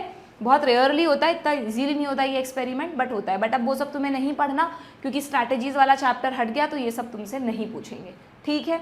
यहाँ पर एक छोटा सा पैराग्राफ उसके बारे में है, आर्टिफिशियल हाइब्रिडाइजेशन के बारे में, जिसमें से दो टर्म्स तुम्हें याद रखनी होती है, ईमैस्कुलेशन एंड बैगिंग। आर्टिफिशियल हाइब्रिडाइजेशन मतलब कि अभी तक तो सब कुछ नेचुरली हो रहा है। अब मान लो मेरे पास वीट एक स्पीशीज़ है, पर स्पीशीज़ में वैराइटीज़ भी तो होती हैं, बहुत अच्छी वैरायटी का वीट है, ये कम अच्छी वैरायटी का वीट है, इसका रेजिस्टेंस बहुत अच्छा है, इसका रेजिस्टेंस कम है, इसका यील्ड कम है, इसका रेजिस्टेंस अच्छा है, तो हम चाहते हैं दोनों में क्रॉस करवाना, आर्टिफिशियल हाइब्रिडाइजेशन। तो उसके लिए क्या होता है, उसके लिए आपको दो टर्म्स याद रखनी है कि अगर मान लो ये प्लांट्स बाइसेक्सुअल हैं तो मुझे एक को मेल और एक को फीमेल बनाना पड़ेगा। अब जिस प्लांट को मुझे मेल बनाना है उसमें मुझे कुछ नहीं करना, उसमें से तो मुझे जब पॉलन ग्रेन निकलेंगे ना तो मैं पॉलन ग्रेन कलेक्ट कर लूँगी, पर जिस प्लांट को मुझे एज अ फीमेल यूज़ करना है उस प्लांट में जो मेल वाला पार्ट है, यानी जो वो हैं स्टेमन्स हैं, उनको मुझे पहले से ही रिमूव करना पड़ेगा, क्योंकि अगर स्टेमन्स के एंथर स्टिग्मा पे गिर गए तो ये सेल्फ पॉलिनेशन कर लेगा। आर्टिफिशियल हाइब्रिडाइजेशन का पर्पज़ है कि जिस प्लांट के पॉलन्स आप चाहते हैं वही यहाँ तक पहुँचे, ठीक है। तो आपने दो वेरिएंट चूज़ करे हैं, जिसको मेल प्लांट मानना है उसमें कुछ नहीं करना, उसके फीमेल पार्ट को रिमूव नहीं करना, बट जिसे फीमेल की तरह यूज़ करना है उसके मेल पार्ट्स को रिमूव करना है, दैट इज कॉल्ड ईमैस्कुलेशन। फोर्सेप्स से सिंपली एंथर को निकाल दिया जाता है बिफोर डेhiscence, जनरली बड स्टेज में होता है फ्लावर, तभी उसकी पेटल्स को थोड़ा सा हटा के ये चीज़ कर दी जाती है, ठीक है। एंड जैसे ही इमैस्कुलेशन करते हैं उस फ्लावर को बैग कर देते हैं, उस पर एक बैग मतलब जो क्या बोलते हैं बटर पेपर का बना हुआ होता है, जिससे ऐसा नहीं पॉलीथिन बैग लगा दिया जिससे सांस ले सके फ्लावर, ठीक है, उसकी बैगिंग कर देते हैं। क्यों बैगिंग क्यों की? क्योंकि जब हम उस पर पॉलन्स डालें तो ही वो पॉलन्स रिसीव करे, कोई और अनडिजायर्ड पॉलन ना आ जाए। तो ईमैस्कुलेशन सेल्फ पॉलिनेशन को प्रिवेंट करता है और बैगिंग अनडिजायर्ड क्रॉस पॉलिनेशन को प्रिवेंट करती है। सिर्फ वही क्रॉस पॉलिनेशन होगा जो हम डालेंगे, हम जिस पॉलन्स को उठा के इस पे डालेंगे वही होगा। बैग को खोलते हैं, पॉलन्स को डालते हैं, रीबैगिंग कर देते हैं और वेट करते हैं जब तक कि फ्लावर से फ्रूट ना बनने लग जाए। बनने लग जाएगा इसका मतलब फर्टिलाइजेशन हो चुका है, ठीक है, क्लियर। और इसमें इसीलिए क्वेश्चन पूछा जाता है कि अगर आप एक ऐसे प्लांट पर क्रॉस करवा रहे हो जिसमें पहले से यूनिसेक्सुअल फ्लावर्स हैं, ये मेल फ्लावर्स हैं, ये फीमेल फ्लावर्स हैं, तो फिर आपको ईमैस्कुलेशन की ज़रूरत ही नहीं है। बैगिंग की ज़रूरत तो है बट ईमैस्कुलेशन की ज़रूरत ही नहीं है। फीमेल फ्लावर में ऑलरेडी सिर्फ फीमेल पार्ट है तो मेल पार्ट कहाँ से हटाओगे तुम? क्लियर है, बात समझ में आ गई क्या आप लोगों को? देन बस डबल फर्टिलाइजेशन और देख लें। कोशिश तो मैंने की थी कि मैं तुम्हें ये चैप्टर ख़त्म करवा दूँ बट हो नहीं पाया बच्चों, क्वेश्चंस भी काफ़ी सारे हैं इसमें, अभी तो बहुत सारे क्वेश्चंस हैं हमारे पास। कर पाएंगे क्या हम? नहीं कर पाएंगे।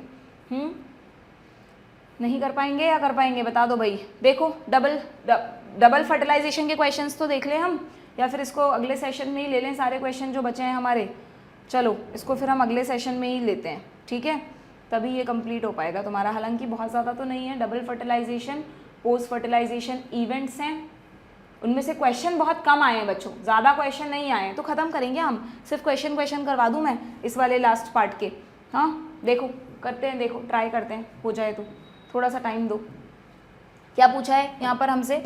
इन angiosperm the haploid, diploid and triploid structure of a fertilized embryo sac sequentially are. बता दो भाई, इनमें से कौन से structure haploid, diploid and triploid हैं? N, 2N एंड 3N है in a fertilized embryo sac. Fertilized embryo sac में चूज करना है तुमको, ठीक है। फर्टिलाइज्ड एम्ब्रियो सेक में हैप्लॉइड स्ट्रक्चर कहाँ से लाएंगे? ये अच्छा डीजनरेट हो रही होंगी, ठीक है। तो सिनर्जिड N है, जाइगोट 2N है और पेन 3N है, हो तो सकता है। और देख लो ये N है, एंटीपोडल्स भी N है, सिनर्जिड्स N है, पेन 3N है, जाइगोट 2N है। सीक्वेंस गड़बड़ हो गई, सीक्वेंशियली बताना है हमें।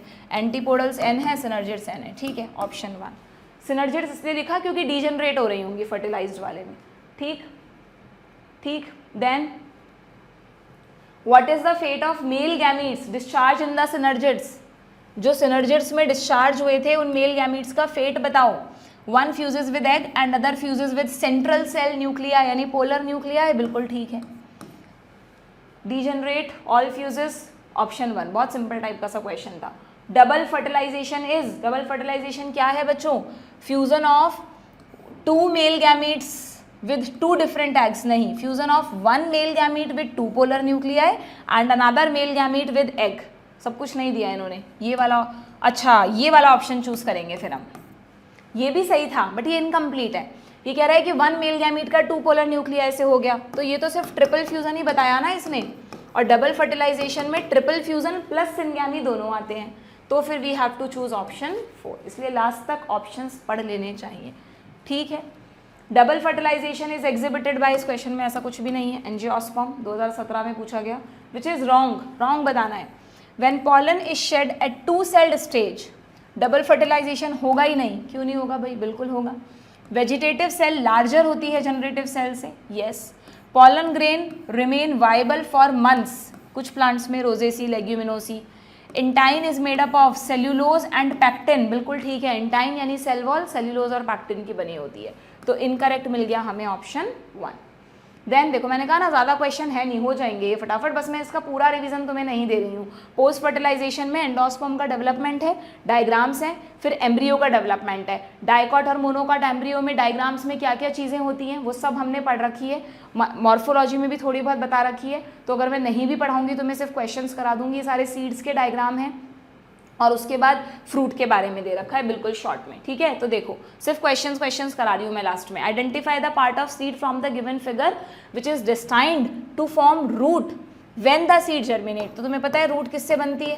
रेडिकल से बनती है। तो इसमें रेडिकल कहाँ है बता दो? ये देखो, ये वाला पार्ट सी लिखा है और ये वाला पार्ट डी है, तो सी रेडिकल है और रेडिकल को कवर करते हुए जो शीथ होती है वो कॉलियोराइजा होती है, पता है ना या नहीं? इसी तरह बी प्लूम्यूल है, प्लूम्यूल को कवर करते हुए जो शीथ होती है वो कॉलियोप्टाइल होती है। P for plumule, P coleoptile में आ रहा है, राइजा रूट के लिए आता है, तो दोनों टर्म्स में कंफ्यूज मत होना। ये दोनों मोनोकॉट एम्ब्रियो में मिलेंगे, डाइकॉट में नहीं मिलेंगे। सो यहाँ पर आ जाएगा ऑप्शन सी, मतलब थर्ड ऑप्शन जिसमें भी सी लिखा है, ठीक है। Which fruit labelled in the given figure makes it a false fruit? क्यों आप इसको एक फॉल्स फ्रूट कहते हैं? अच्छा ध्यान रखना, तुम्हारी एनसीईआरटी में फ्रूट के जो डायग्राम है ये चारों तो सीड के हैं, जिनमें से ये दोनों डाइकॉट सीड है, दोनों मोनोकॉट है। ये ग्राम है, ये कैस्टर है, ये अनियन सीड है, ये ग्रेन, मेज ग्रेन, ठीक है। एक और चीज़ याद रखना, यहाँ पे एक थोड़ा सा कॉन्सेप्ट बता देती हूँ मैं तुम्हें कि जो डाइकॉट सीड्स हैं बच्चों और ये जो मोनोकॉट सीड्स हैं, इनमें प्लीज़ याद रखना, मैं पहले ही मॉर्फोलॉजी में तुम्हें पढ़ा चुकी हूँ कि डाइकॉट्स के पास 2 कॉटिलिडन्स हैं, इसलिए जब ये डेवलपमेंट कर रहे होते हैं तो ये अपना एंडोस्पर्म बचा के नहीं रखते, उनके 2 बैंक खाते हैं ऑलरेडी, तो उन्हें अपने एंडोस्पर्म को बचाने की ज़रूरत नहीं है, तो ये नॉन एंडोस्पर्मिक होते हैं, सारा एंडोस्पर्म खा जाते हैं ड्यूरिंग द मैच्योरेशन। जबकि मोनोकॉट सीड्स के पास एक ही बैंक खाता है, एक ही एंडोस्पर्म है, तो ये अपने एंडोस्पर्म को आगे के लिए बचा कर रखते हैं, so they are endospermic seed. Onion में भी आपको एंडोस्पर्म दिखाया, ये रहा, ये मेज में इतना बड़ा, ये पूरा एंडोस्पर्म का स्टार्ची पार्ट है, एंडोस्पर्म स्टार्च की फॉर्म में फूड स्टोर करता है। ये जो चारों तरफ एक स्पेशल लेयर आपको दिख रही है, ये 11th वाले डायग्राम में लिखी हुई है, दिस इज एल्यूरोन लेयर, ये प्रोटीन रिच होती है, ठीक है। इसकी प्लॉइडी भी 3n होती है, जस्ट लाइक एंडोस्पर्म, ये एक स्पेशल पॉइंट था। और ये पेरिकार्प क्यों दिखा दिया? पेरिकार्प तो हम फ्रूट की वॉल को कहते हैं, सीड की ही वॉल को पेरिकार्प लिख दिया, क्योंकि बच्चों यहाँ सीरियल्स में सीड कोट एंड पेरिकार्प आपस में फ्यूज होते हैं, कोई फ्रूट अलग से बनता ही नहीं है। व्हीट मेज में आप जो दाना खाते हैं वही उसका सीड है, वही उसका फ्रूट है, फ्रूट वॉल ज़्यादा डेवलप नहीं होती, ठीक है, ये ध्यान रहेगा आपको कॉन्सेप्ट। तो मोनोकॉट्स, तो डाइकॉट्स में वैसे तो नॉन एंडोस्पर्मिक सीड होता है, but castor is the exception बच्चों, castor is the exception. Castor एक डाइकॉट होते हुए भी, आप देखो इसके डायग्राम में ये चारों तरफ आपको एंडोस्पर्म दिखाया है, सो कैस्टर यहाँ पे एक्सेप्शन है। और मोनोकॉट्स में एक एक्सेप्शन होता है ऑर्किड्स, ऑर्किड्स मोनोकॉट होते हुए भी नॉन एंडोस्पर्मिक सीड शो करते हैं, ठीक है। ये कुछ पॉइंट्स हैं जो आपको ध्यान रखने हैं, डन। और ये जो नीचे फ्रूट्स के डायग्राम है, ध्यान रखना दोनों ही डायग्राम फॉल्स फ्रूट के दिए हैं तुम्हारी बुक में, उससे तुम्हें फॉल्स फ्रूट के एग्जाम्पल भी ध्यान रहेंगे। एप्पल के साथ पाइनएप्पल याद रखना, apple, pineapple, strawberry, cashew nut, ये 4 मोस्ट कॉमन फॉल्स फ्रूट में पूछे जाते हैं। फॉल्स फ्रूट यानी जिसमें जो फ्रूट है वो ओवरी से ना बनकर थैलेमस से बना है। देखो यहाँ पर आप, ये जो एडिबल पार्ट है एप्पल में जो हम खाते हैं, उसको ओवरी नहीं लिखा, उसको थैलेमस लिखा है। ओवरी वाला पार्ट तो यहीं रह गया, ये रहा एंडोकार्प, मीजोकार्प, जो पेरिकार्प के पार्ट्स हैं वो अंदर ही रह गए, जो इनएडिबल पार्ट है, तो यानी आप थैलेमस खा रहे हो, so this is a false fruit. ऐसे ही स्ट्रॉबेरी के फ्रूट में भी थैलेमस खाते हो आप, ठीक है, सीड्स ये बाहर की तरफ होते हैं। और स्ट्रॉबेरी के फ्रूट का टाइप है इकीन फ्रूट, तो क्या पता इस पर क्वेश्चन आ जाए, सिर्फ टर्म याद रखनी है, नथिंग एल्स, ठीक है। तो ये जो फॉल्स फ्रूट्स हैं ये आपको ध्यान रखने हैं, और प्लीज़ आप फॉल्स फ्रूट्स को पार्थेनोकार्पिक फ्रूट के साथ मिक्स मत कर देना। मैंने तुम्हें बता रखा है कि बनाना एक पार्थेनोकार्पिक फ्रूट है, बट फॉल्स फ्रूट नहीं है, ट्रू फ्रूट है। ट्रू एंड फॉल्स की डेफिनेशन अलग बेसिस पर है, वो किस बेसिस पर है कि फ्रूट ओवरी से बना या थैलेमस से बना। और पार्थेनोकार्पिक फ्रूट आप तब बोलते हो किसी फ्रूट को, ये पार्थेनोकार्पिक फ्रूट ट्रू फ्रूट भी हो सकता है और फॉल्स फ्रूट भी हो सकता है, इसकी कोई इससे लेना देना नहीं है। पार्थेनोकार्पिक आप तब बोलते हो किसी फ्रूट को जब विदाउट फर्टिलाइजेशन फ्रूट बन जाए। विदाउट फर्टिलाइजेशन, ओवरी के अंदर ओव्यूल थे, सब तैयार थे, बट मेल गैमीट नहीं आया, उससे इंतजार नहीं हुआ और ओवरी ने कहा मैं तो फ्रूट बना रही हूँ, और बिना ओव्यूल के फर्टिलाइजेशन के ही फ्रूट बना दिया, तो ऐसे फ्रूट सीडलेस होंगे, सो दे आर पार्थेनोकार्पिक। फ्रूट जो बना वो ओवरी से ही बना, लेकिन बिना फर्टिलाइजेशन के बना, तो पार्थेनोकार्पिक को फॉल्स फ्रूट मत समझ लेना तुम, वो अलग क्लासिफिकेशन है, ये अलग क्लासिफिकेशन है, ठीक है, डन। सो देखो ये कह रहा है कि इनमें से कौन सा स्ट्रक्चर इसे एक फॉल्स फ्रूट बनाता है, तो ये जो चारों तरफ का स्ट्रक्चर है, दिस थैलेमस, सी यहाँ पे थैलेमस को रिप्रेजेंट कर रहा है, ऑप्शन 3, ठीक है। देन सारी लेबलिंग्स देख के जाना, अगर ये डायग्राम आया है तो इसमें सारी लेबलिंग देख के जाना, ये मीजोकार्प है, अंदर एंडोकार्प है, ये सीड्स हैं, सारी लेबलिंग पूछ सकते हैं तुमसे। परसिस्टेंट न्यूसैलस, यस, वैसे तो न्यूसैलस मैंने तुम्हें कहा था डीजनरेट हो जाता है, बट कुछ सीड्स में न्यूसैलस भी रह जाता है बच्चों, और अगर न्यूसैलस रह जाए तो वो सीड में चारों तरफ एक लेयर बनाता है, that is called perisperm. Perisperm, क्या कहते हैं उस लेयर को, पेरिस्पर्म, ठीक है। तो पेरिस्पर्म की प्लॉइडी क्या होगी, 2n, एंडोस्पर्म अलग है, वो 3n है, पेरिस्पर्म 2n है। परसिस्टेंट न्यूसैलस, इसका एग्जांपल दे रखा है, एक तो काली मिर्च, ब्लैक पेपर, और एक बीट रूट, तो हम तो वेजिटेटिव पार्ट खाते हैं, बट उसके जो सीड्स होते हैं वो कैसे हैं, पेरिस्पर्मिक सीड्स हैं।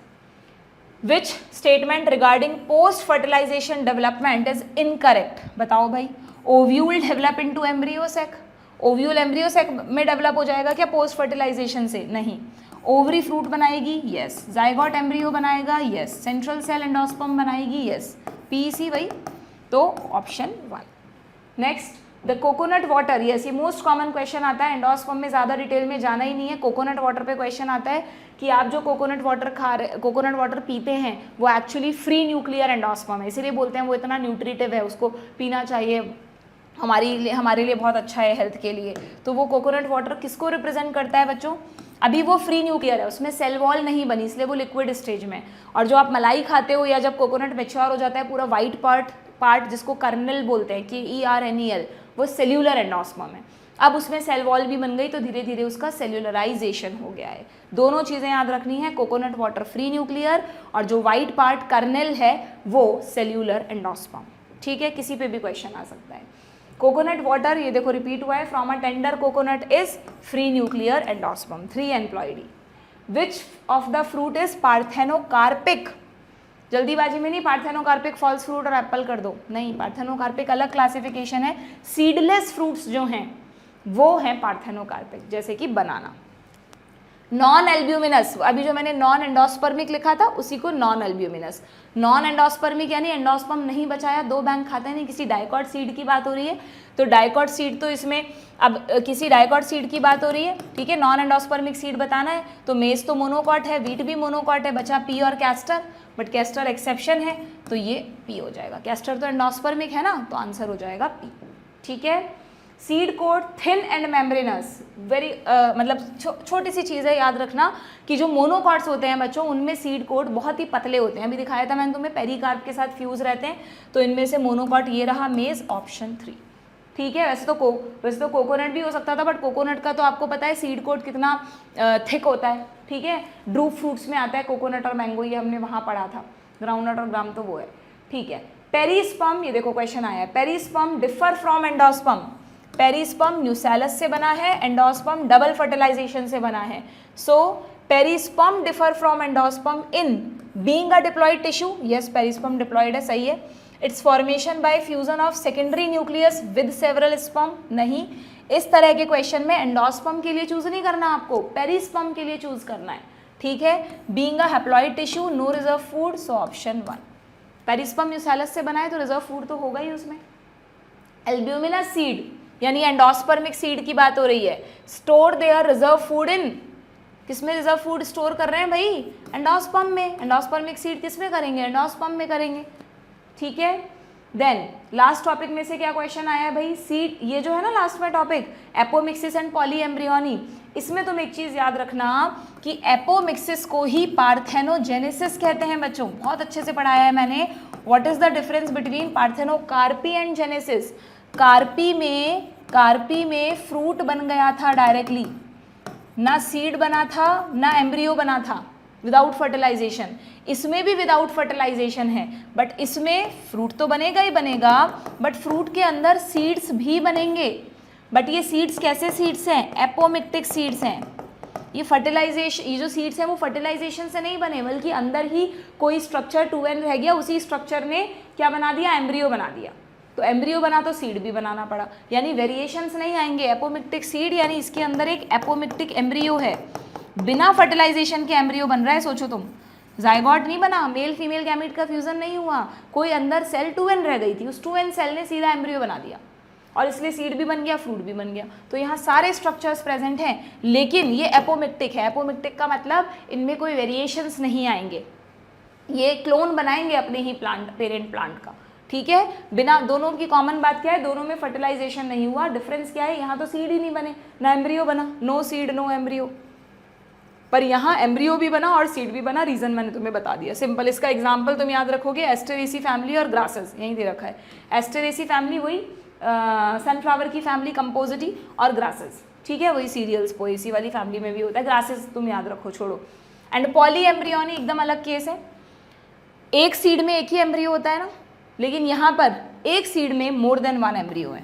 जैसे सीट्रस, नींबू वगैरह में होता है, एक बीज में स्क्वीज करोगे उसको, ऑरेंजेस वगैरह में तो बहुत सारे एम्ब्रियो निकलेंगे, और मैंगो में भी ऐसा देखा गया है। ठीक है, उसका भी रीज़न वही है, क्यों भाई एक सीड में कहाँ से आ गए इतने सारे एम्ब्रियो। उसमें से एक एम्ब्रियो तो ओरिजिनल एम्ब्रियो है, जाइगोटिक एम्ब्रियो है जो फर्टिलाइजेशन से बना, और बाकी के सारे जो एम्ब्रियो हैं, पॉली एम्ब्रियोनी का मतलब 1 तो जाइगोटिक एम्ब्रियो होगा उसमें, और बाकी सारे जो दूसरे एम्ब्रियो हैं, मैनी अदर एम्ब्रियो, ये सारे बच्चों न्यूसेलर सेल से बन जाते हैं, न्यूसेलर एम्ब्रियो होते हैं। इनको एपोमिक्टिक एम्ब्रियो भी कह देते हैं अगेन, ठीक है, एडवेंटिव एम्ब्रियो भी कह देते हैं, बहुत सारे टर्म्स हैं, उन सब के झंझट में तुम्हें नहीं पढ़ना। ठीक है, सो क्या क्वेश्चन आया हुआ है, seed formation without fertilization in flowering plants involve the process of. Seed formation लिखा है तो पार्थेनोकार्पी मत चूज कर लेना, बिना फर्टिलाइजेशन के सीड फॉर्मेशन हो गया, यानी एपोमिक्सिस, या ऑप्शंस में लिखा आ जाएगा पार्थेनोजेनेसिस।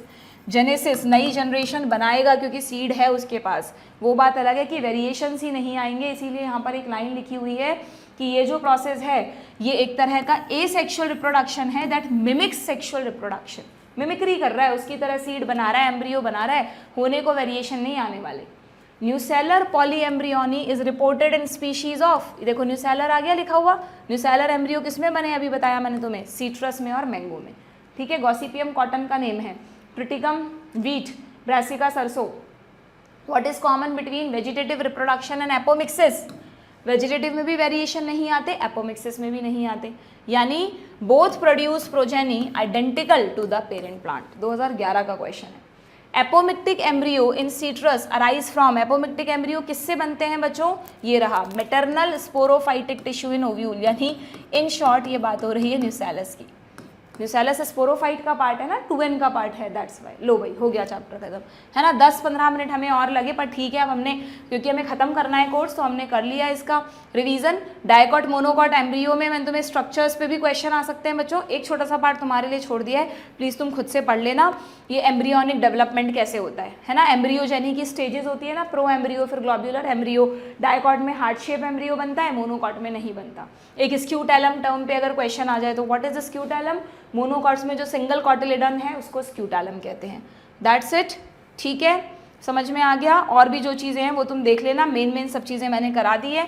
यहाँ पर लास्ट में इस पैराग्राफ में आपको ये बताया है कि एपोमिक्सिस पे आजकल बहुत रिसर्च हो रही है। हाइब्रिडाइजेशन से जो हाइब्रिड सीड्स बनते हैं उनकी एक कमी होती है कि फार्मर को हर साल वो सीड खरीदने पड़ते हैं, बट अगर हम उन हाइब्रिड सीड्स में एपोमिक्टिक जीन्स डाल दें तो फार्मर उन्हीं से उनके जैसे आइडेंटिकल नए प्लांट्स बना सकता है। सो इससे रिलेटेड ये पैराग्राफ है। This is all about the chapter, revision is completed. Next class में प्लीज़ ह्यूमन रिप्रोडक्शन चैप्टर पढ़ के आना, बहुत बड़ा चैप्टर है। अगर वन शॉट में हमें चैप्टर्स खत्म करने हैं बच्चों तो थोड़ी सी तुम्हारी मदद मुझे लगेगी, तुम्हें पढ़कर आना पड़ेगा तो ही इस रिवीजन क्लास को अटेंड करने का जो 2 घंटे तुम मुझे यहाँ दे रहे हो उसका मतलब है। बस बिना पढ़े हुई बैठ जाओगे तो सब कुछ सिर के ऊपर से जाएगा, ठीक है। सो प्लीज़ रिवाइज करके आना और फिर हम इसका PYQs और जो भी क्विक रिवीजन मुझे देना है वो मैं तुम्हें दूंगी। लाइक ज़रूर कर देना सेशन को, कमेंट बॉक्स में मुझे बताना कि ये सेशंस तुम्हें कितनी हेल्प कर रहे हैं। Okay, good bye.